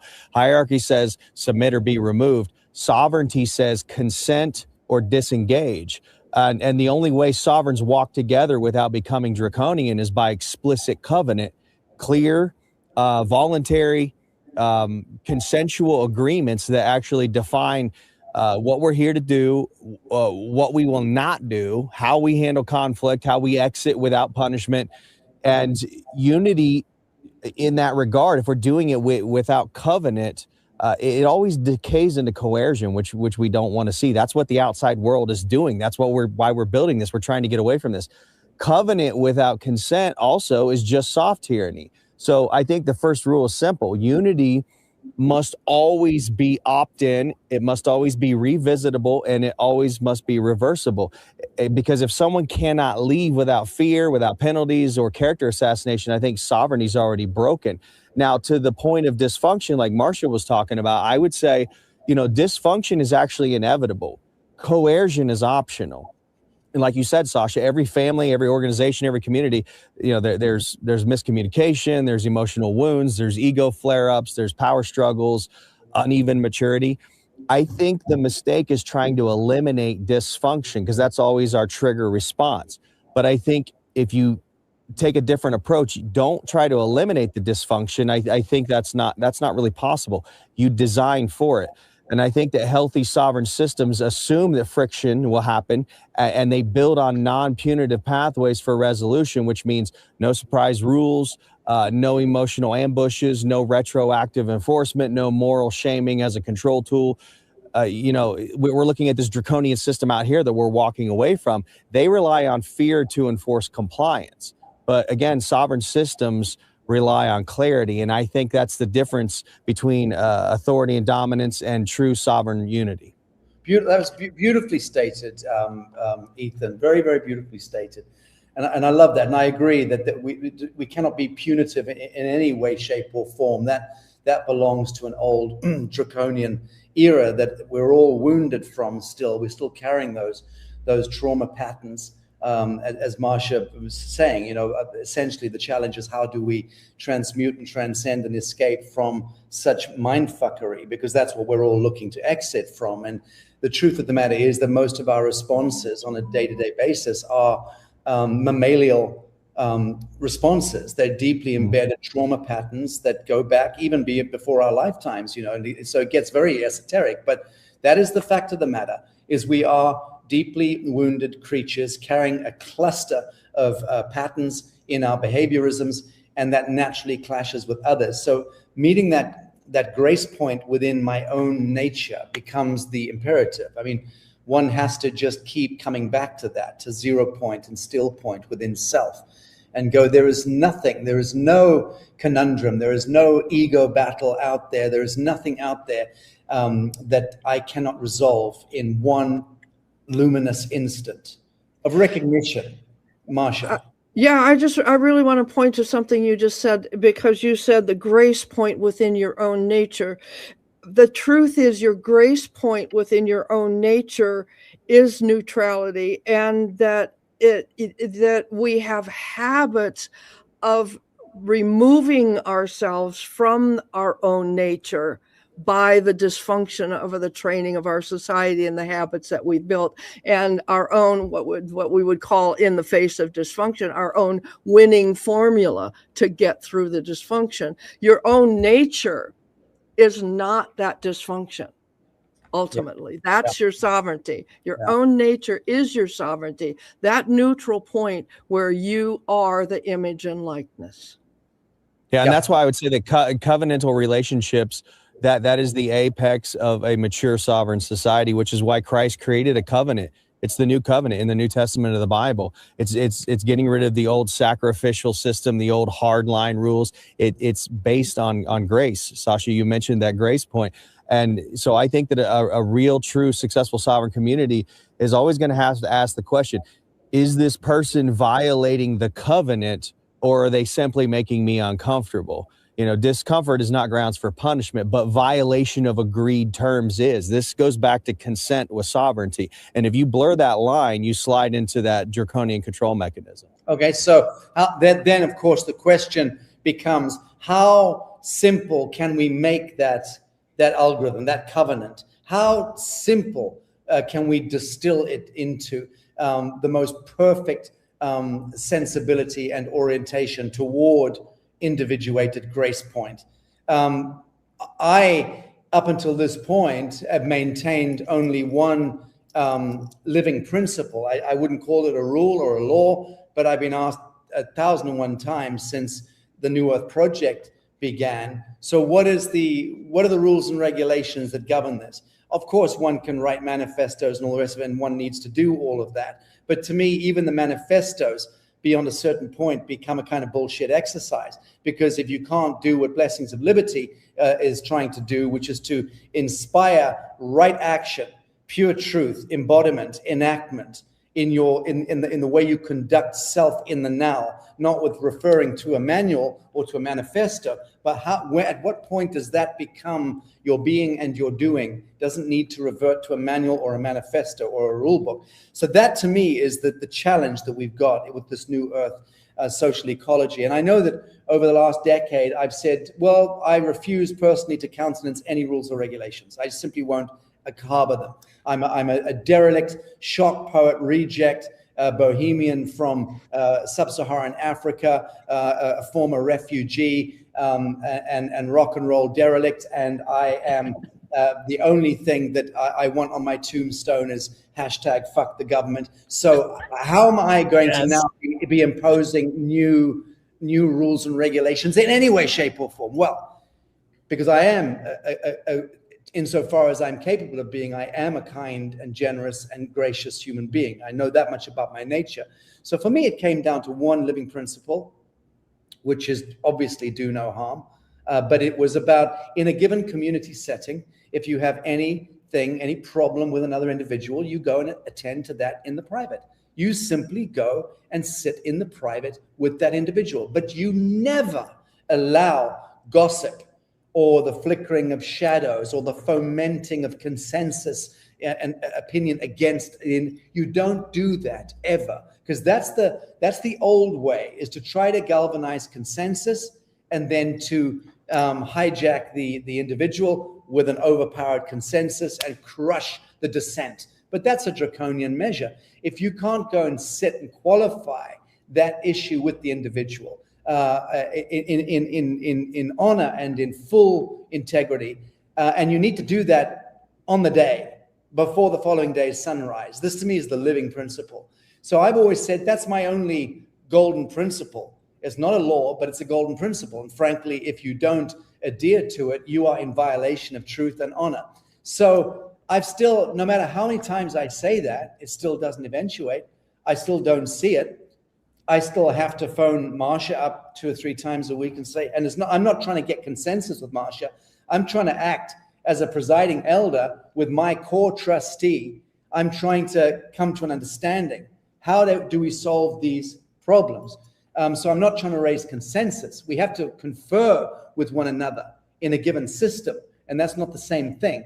But you know what I'm getting at, this business of trying to raise consensus and then move against the other, that to me becomes the problem. That becomes dominion and supremacy again. But I'm damned at my middle age if I've worked out yet any principle that is greater than you need to go and speak in the private and try and resolve this in the private. If you can't do that, then you can bring it to arbitration and to a council or to the trustees or whatever. But why is it that living principle is still something which is so lost to even us, expert as we are in, I mean, how fallible is the human being in orchestrating these utopian ideals? I guess that's my question, because I still fail at it consistently. We all do, Sacha.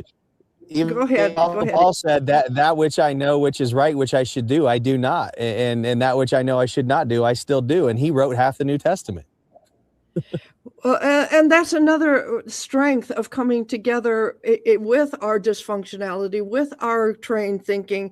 The Essenes had an organization. They had a community where when you come into the community, you leave your shoes and your coins and the things of the world at the door, and you come in with agreement that, we're supporting one another to get back to the full expression of that divinity. We actually have, and that's what I very much see the blessings of liberty as a conversation where we look at the war powers, we look at how that was built, we look at how the formula that has trained our thinking and formed some of our habits, because we have to be able to succeed and be successful inside of that dysfunction.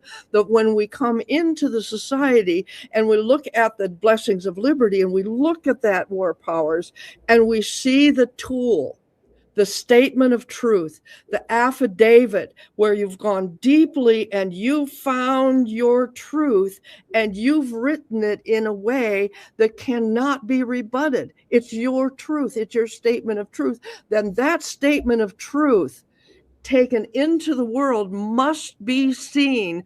And that's what we look at in the Blessings of Liberty. How does the world see your real statement of truth when you've got it written and your actions follow? So, and the beauty of coming together as a community to do that is we have an agreement to support each other there.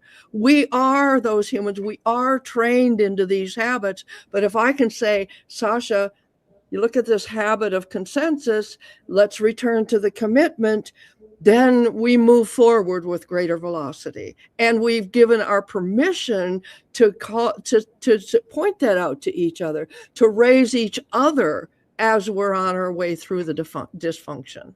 That's beautiful, Marcia. Thank you. Ethan, people are asking, how did NewEarth Tennessee fare with this monumental storm in Tennessee?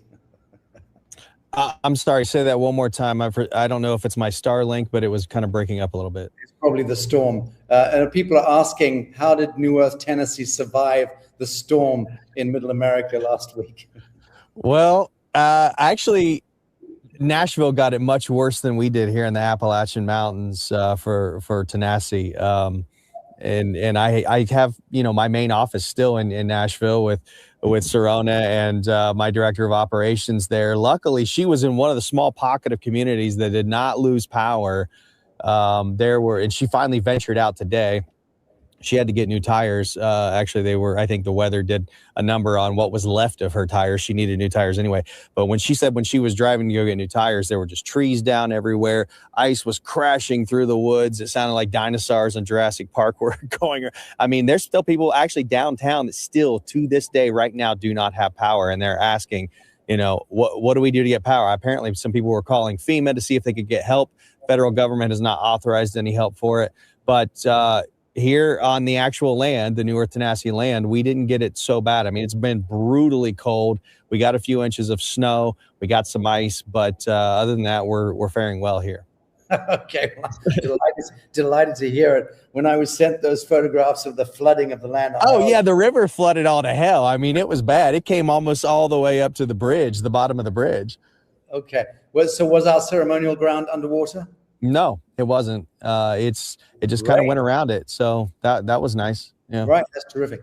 So obviously the question then, given that the two of you are more expert than I am on these matters, what is the manifesto or the covenant or the constitution that is emerging for the New Earth Nation Coalition? Emphasis in Tennessee, because that community, which we're going to be doing a bigger unveil on Midsummer's Day, that at this stage is being planned, and we'll make more announcements about that soon.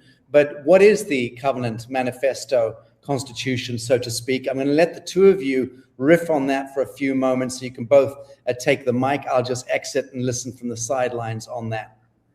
Well, for me, the full covenant can't be written until all of the participants are engaged, so to speak, because when we understand that, yes, we have the physical place, we have the construction, we have these things that are going on, we have, all these parameters, literally. Like talk about that thinking, that stuff that we've been working with, that we've been trained in the indoctrination. Each one of us is a critical element in what I call the alchemy of manifestation. We bring our energy, and anybody who comes in that's participating at any level, that energy that they're bringing is part of the alchemy on the way to the true divine covenant that we're building. So we can look at it from here, and we can make our outlines, and we can design what it is until we sit down as the New Earth Society coming together in this meeting of the minds, and a clear mind to lay the groundwork. I don't think we can even envision the full covenant. I agree with that. I mean, I still want to see it. And I think, Marcia, you agree that it needs to be laid out. And I have a lot of things. I know you have a lot of things in paperwork. I'm pulling things together as a rough draft. You and I are bouncing ideas back and forth to get this thing pulled together. But at the end of the day, it needs to be a stewardship type covenant. And I would like to see it be modeled very much after the way our founders here in the United States modeled the original republic before there was a bunch of chicanery and fuckery afoot that changed a lot of things culturally and have ignored things that are still there in plain black and white English, albeit in cursive. And I think maybe that's why they don't teach cursive anymore in school, because they don't want people to read what was actually in the founding documents. But that's what I'm looking at is, it's going to be based on natural law. It's going to be based heavily on the idea of sovereignty first, everything consensual, neutrality, and unity with consent and clarification, and not some of the things we were talking about. How do you deal with conflict resolution in those things, and not getting caught up in draconian condemnation and democratic processes where you have the 51% versus the 49, and screw the 49% because, well, there was one more person that thought everyone else over here should be treated in such a way, or these rights should be taken from. We're not doing that. So all of it in a large bucket. It's still kind of a mishmash, but those principles are there, and that's how it's being formulated. And what we're doing mostly is we're looking at settings, looking at distinctions, so that we're actually speaking a common language where the language isn't ambiguous. We understand what we're saying to one another, so that kind of the lexicon so we're thinking together, and we literally do have a meeting of the minds speaking a common language, and that we come in with recommendations and the thinking, and that's why I see the blessings of liberty almost like a prerequisite for us to come in to clear ourselves and our minds to be the integral part of the meeting of the minds that is clear enough to meet. So what does that, so are we talking about a premise here that can evolve? How flexible is a constitution once it is enshrined? Well, this is the groundwork, the foundation that's actually laid there is that the land is being held in the ecclesiastic arm of the New Earth, the New Earth Nation Coalition. It actually holds the land for these ecclesiastic purposes. And each one of the people coming in who are going to be there have a specific part of that ecclesiastic groundwork as a steward for that person, for that part. And each one of them come together in the society as an equal basis for their conversation and for the expression of their stewardship. So it isn't an ownership. It isn't like the kind of concept that we have where, I go buy a piece of land, now I own it, or I think I own it, and I've got this deed of trust. We literally have taken the land, consecrated it for ecclesiastic purposes, and the people coming in with the mindset of leaving their shoes and their coins at the door, at the threshold, and coming in to build and be responsible, 100% responsible for all of it as a community of gathered sovereigns who know they're 100% responsible. Okay, I like it. So building forward, what the New Earth movement is and is not. Let's just try and define that here. So the New Earth is moving into real world architecture, as I've been speaking to today. Once we bring, obviously establishing jurisdiction, building stuff, engineering and building stuff, but then also real world architecture as it relates to having an exchange, a treasury, and sovereign banking structures as well, that becomes something very, very pioneering, very unknown territory. No one's ever done that anywhere in the world. We're doing it in real time. It's all landing this year.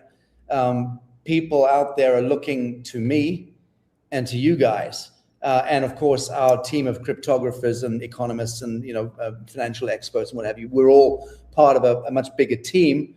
We're the kind of pundit factor at the front end of it. We're the ones that do the interfacing and talking about it. but it's real stuff that we're architecting. What does the New Earth metric make visible that traditional systems ignore and have historically ignored? What is this moment explicitly not, and what does responsible, lawful participation look like without ideology, reaction, or projection? What is remarkable in your view about what it is that we are innovating, engineering, architecting, bringing to the world this year? I'll start with you, Ethan, on that. Well, I would say back to your original point when we first started, you know, New Earth is it's not a concept. It's not just an idea or a conversation. It is being built. And what we are forming here is essentially at a raw nuts and bolts level. It's a private covenant-based gatherings and member frameworks rooted in natural law and voluntarism. This isn't entertainment. It's not a real estate development project. It's not a commercial project. It's alignment. It's stewardship. It's embodiment of sovereignty and living that out the way Christ did, the way his disciples did. And like I said before, while it may look from the outside, and I feel like this is why we're probably having this conversation, that not a whole lot may be happening, but this is a season of consolidation and preparation. We are moving deliberately, building the foundation quietly, because if you don't have the foundation proper before you build anything, inevitably, no matter how pretty it is, no matter how much wow factor you have, it will collapse. And you have to have that foundation right without compromise to build something that lasts. And what we are building is, in essence, the short version of it, it's a parallel society. We're going to be living it. We are living it. It's very structured. It's very real. And, you know, a lot of the things that to me, this is sad. And as a minister myself, and I teach the Bible and I go really deep, and I've been doing it for many, many years. You know, what Christ taught is not being taught in the churches now. They're teaching some kind of Christ belief that almost isn't even real. They're not even teaching people to embody the Christ consciousness that Jesus embodied and lived out. You know, this idea that he's going to be returning in the clouds, flying out of the sky like a cartoon or something on a white horse like Lone Ranger dodging 747s and Chinese spy balloons. That, you know, they're missing the bigger concept. And so I know a lot of people do that with these things. We're not doing anything cartoonish or idealistic. We're literally embodying it, living it, and we are building it. And that's essentially what it is. If you want to put it in a very short line, this is the parallel society that Jesus started 2,000 years ago with his disciples that got tripped up, got brushed under the rug, got infiltrated, and got changed. And we are bringing it back. God, it sounds to me, Ethan, as though you're describing the meek inheriting the earth, no more. 100%. No less. I didn't know that you and I were classified as meek. I know that Marcia probably is, because she's a lot. No. Sacha, you have to understand something. There's some word magic afoot here. The word meek, they changed the definition. It does not mean soft and you know, just sit back and take a beating and let whatever happen. The meek are actually the strong, immovable defenders of truth and sovereignty. And that's what Jesus was talking about. In fact, if you go back, Marcia mentioned the Essenes. Jesus was part of the Essene and the Nazarene communities. If you go back and look at what they understood that word to mean when Jesus said that in his Sermon on the Mount, that the meek shall inherit the earth, it meant something quite different. It meant something more like what I just said rather than what we've been taught that it means. Beautiful. And that is a very important point in what exactly we're talking about. And you're talking, how do we look to right now? And my oldest brother used to say, when he was greeting, he says, well, hi, what do you know for sure? And so, you know, even though many of the times I've started not even hearing him say that, it really is what the mirror that I intend to project in this whole thing, where we're looking at how am I designed thinking wise in the experience. And of 60 years, I've been gathering experience and gathering relationships and gathering observations in coming on. And every day I look to see, what do I know right now for sure? What do I know that is really what I know personally? It's my truth. I see it as truth. And how can I project that into our now experience of this new creation? Yes, I've seen all this. I've seen the history. I've seen but one of the things that I said years ago, and I'm starting to see it in the culture, is you can lead a human to knowledge, all this knowledge, but you can't make them think.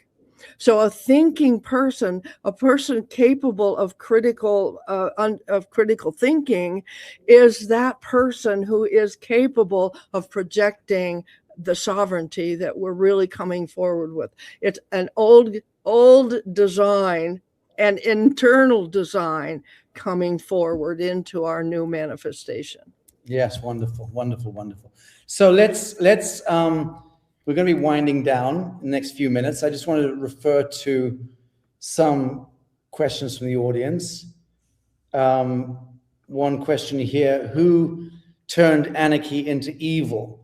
The churches? Well, I think that's a fairly succinct way of putting it myself. And I think, yes, the organized religion or organized religiosity, which is to say the churchish mind, which is to say cult programmed thinking and acting, being and doing, when you are not acting in sovereign consciousness and conscience, but you're acting in concordance with the external will of the church, the state, the crown, the government, the statutory provisions, all of that shit that exists out there in the kingdom of the devil. That is the line. So yes, I think it's safe to say that the churchish organized religiosity was the capture. It was also, when you talk about anarchy, who turned anarchy into evil? Anarchy in and of itself is a foundationally healthy instinct, as Ethan reminds us.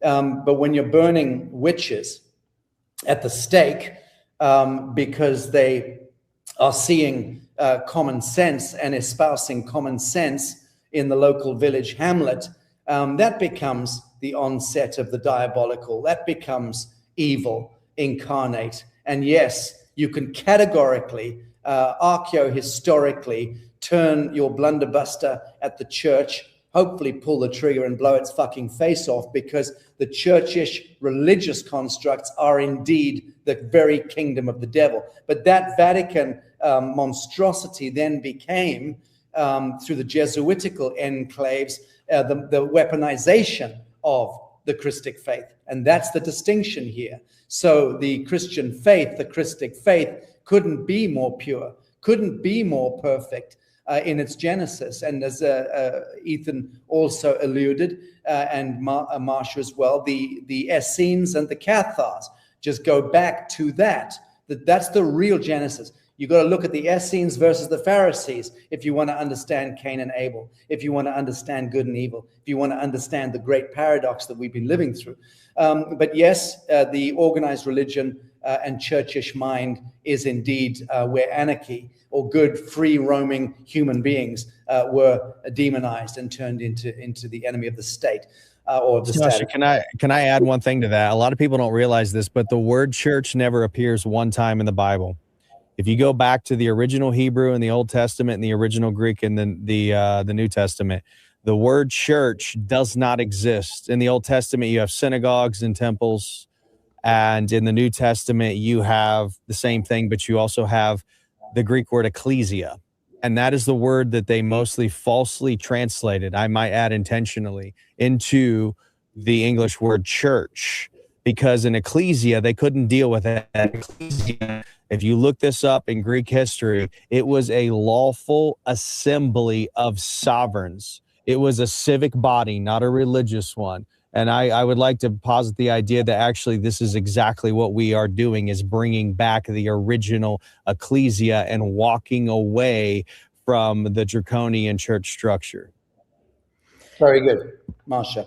And when we look at in history, if we take the dictionary, the Webster's dictionary that was written by Webster at the time of the Constitution was written, and the reason he wrote it was so that we understood the language of the Constitution at the time that it was written.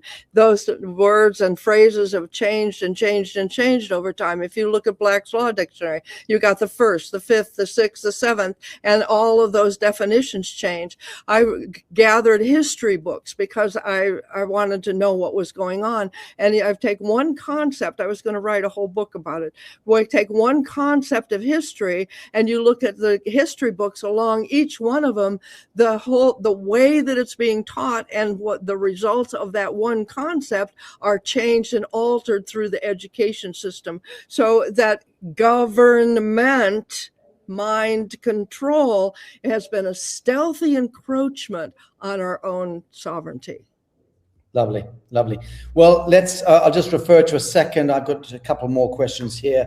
Elon is conning the world with his fake space program. Well, I don't know that that speaks directly to this conversation on sovereignty and jurisdiction and embodying right action and natural law. But it is an interesting enough question to raise, given the fact that Elon Musk does represent a nexus point in where the entirety of the human imagination is about to be directed into this Optimus piece that I was speaking to in the earlier segment, where we're about to now become the age, a generation of automation, where we have the biggest selling product in the history of the world is predicted now to be the Optimus robot. The Russians, the Chinese, and the Koreans, everyone else are trying to also get their robots to do backward somersaults. Mostly they fall over. It's hilarious watching. But the Optimus thing is real. Tesla has already turned the whole Tesla car thing into a manufacturing, global manufacturing. They're already manufacturing millions and millions of these Optimus robots. So they're about to hit the shelf, so to speak. Everyone's going to have one. This is Skynet landing from the sky into your friendly neighborhood, into your bedroom and your bathroom, actually, when it comes down to it. So it would appear that the Tesla car, electric car or car thing was a bit of a setup. I would agree with that. It's clear that it's military money behind the rollout of the satellites, Google, Schmoogle, Google Gestapo, metadata surveillance, Dragnet, Skynet. Clearly that was behind the money that was then pumped into Elon, who was always a very brilliant, somewhat autistic, ketamine-infused genius. But the point being that he has been conflated into the archetype of the Iron Man.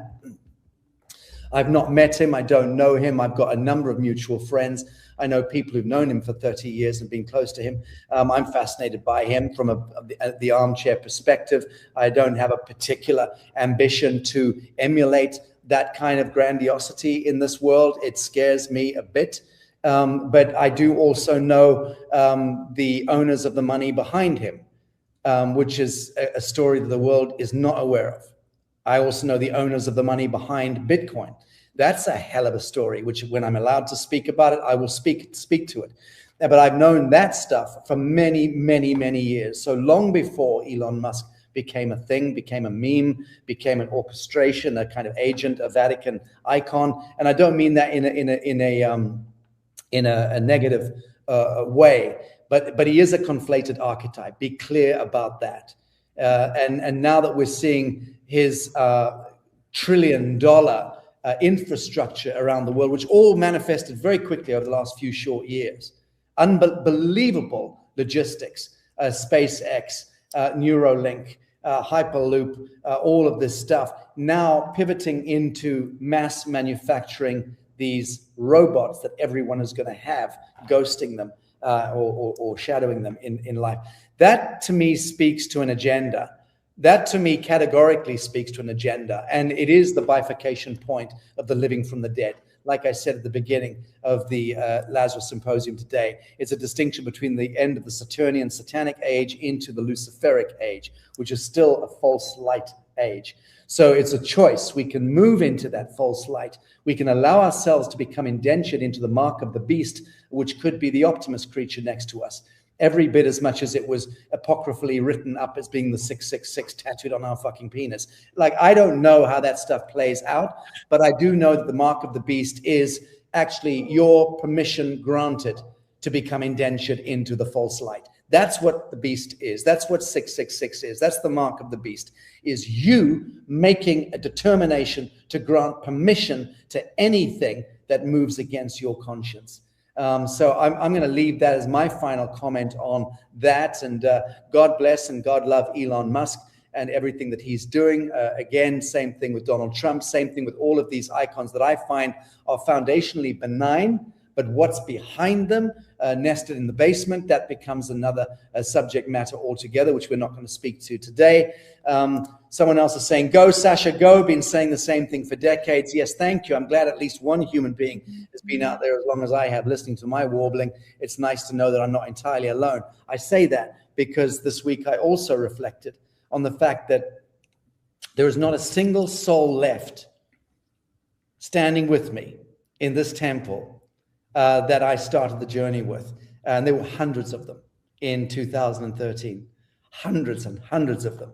And there's not a single one standing left. And I've had to go through incredible evolution, and myself, I've had to shed, discard, move, transmute, transcend. I've hit, I believe, an octave of really, really laudable souls, of which Marcia and Ethan are two prime vectors in this incredible journey.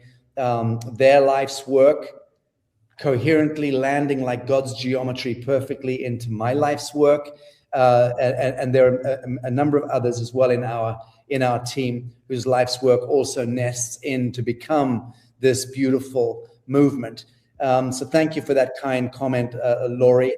And if I may, I'm just really chomping to get understanding the psychology is what all of this marketing and Elon Musk and where we put our attention. As long as we give them our attention, we are giving them the energy that gives them any power at all. And Sacha, you said several times, everyone will have one. What if nobody bought it? What if we stood firm on our own technology and our own understanding? We are the ones who consent and give them our attention and our energy, and we give them our money. And so and I've worked with this and walked with this for over 30 years, because I don't use credit cards. I don't use all those things that they've moved us into this whole digital currency. And I've watched it since the 70s, how they've just like turn down the thumb screws of us not using the money, using lawful money, not using all this, and that the whole society just goes that direction. And it's the power of the society going that direction that gives it any energy. Everybody's going to own one. Well, guess what? That's their authority. That's what gives them the power. You are the power. Your attention and your energy and where you put your money and where you put yourself and your thinking. And if you buy their things, you are fueling their momentum. Oh, people pay no attention to her at all. I'll be lining up and ordering my Optimus on Amazon before anyone. Sasha's going to have Neuralink next week. Wait, because I want my shower to be, the water temperature to be set for me before I get out of bed in the morning. I want that cheese souffle to perfectly rise in the oven. And if it takes an Optimus to do that, I'll be the happiest man alive. Well, Sacha, there's an answer to this. The problem is not the technology. You know, we're building the technology here with New Earth. The problem is where you, like Marcia said, where are you putting your energy? Who are you supporting? You have to start boycotting the worldly system, start moving your time, focus, energy into the New Earth, because again, the problem is not the technology, it's who's behind the technology. Exactly. And the hardest part of standing true to myself and my conscience has been the 80% of the culture that takes it everything in the other direction. The Bible actually prophesies a time like this in what it calls the end times. And by the way, it never talks about the end of the world. It says the end of the age. Well, we've reached that. It's talking about the end of the age of Pisces. The beginning of the age of Aquarius is ushering in this technological revolution. And what you're going to see is a separation of the wheat and the chaff, as the Bible calls it. And you're going to see two operating parallel societies. You are witnessing biblical prophecy, end times prophecy, as they call it right now. This is it. Yes, indeed. And that does go back to the meek inheriting the earth.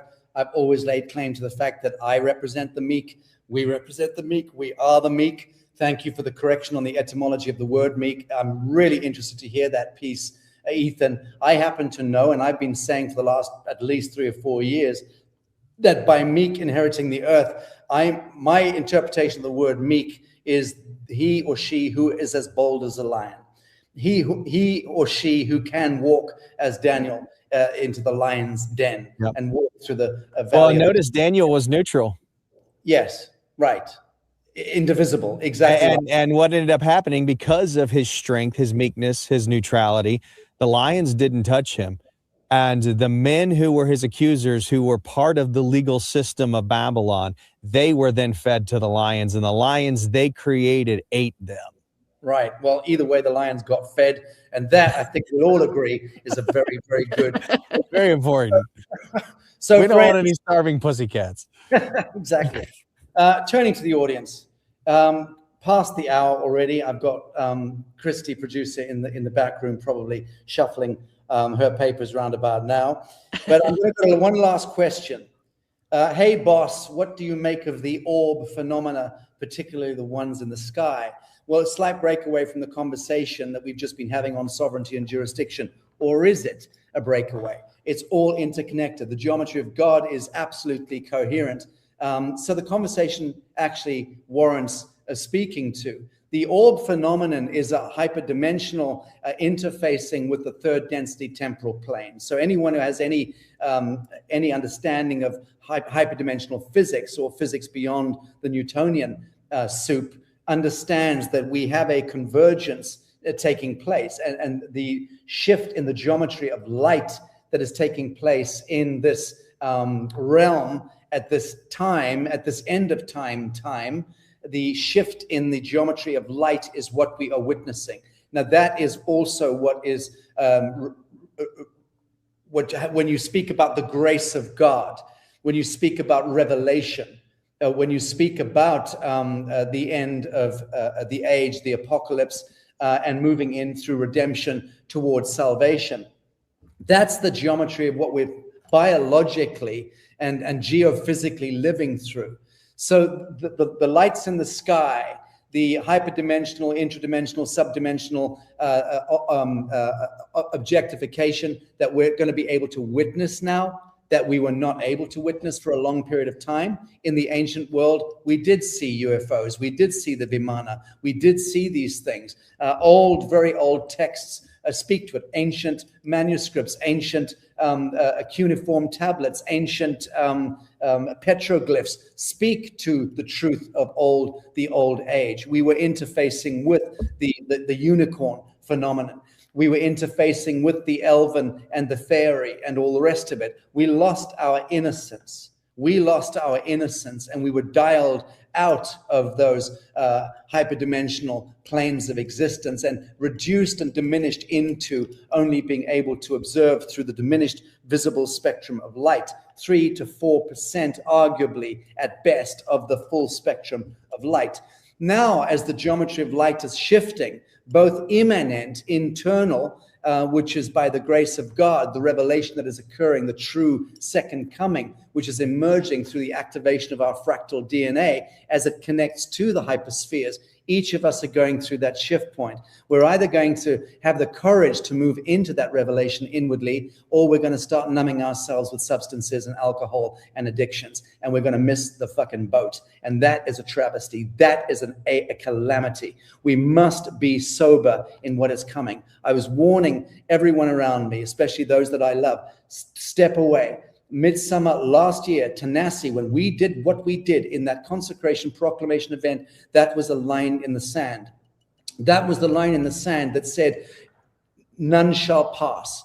The gods are not favoring any of us who are not standing in pure truth right now within relationship to self.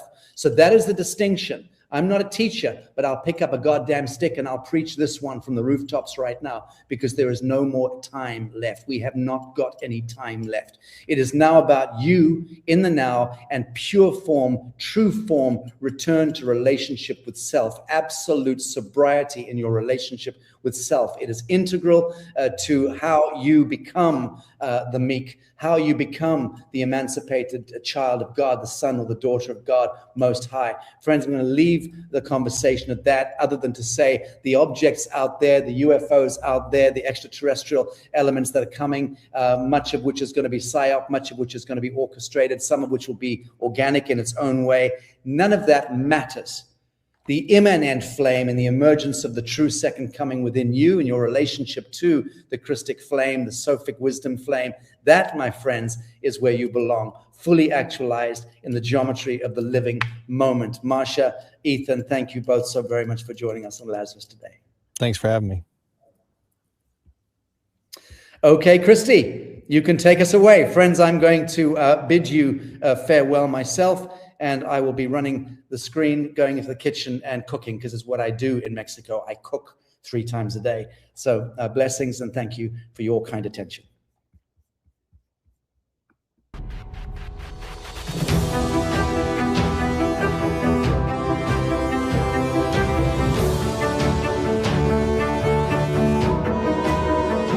Well, well, well, Lazarus, it's that time of year, your favorite time of year, and I dare say your favorite guest. And I've not seen him myself since October, when we were both on the mythic cruise of the Aegean Sea. And what a delight it was to spend time with your favorite galactic historian and a polymath, Dave M.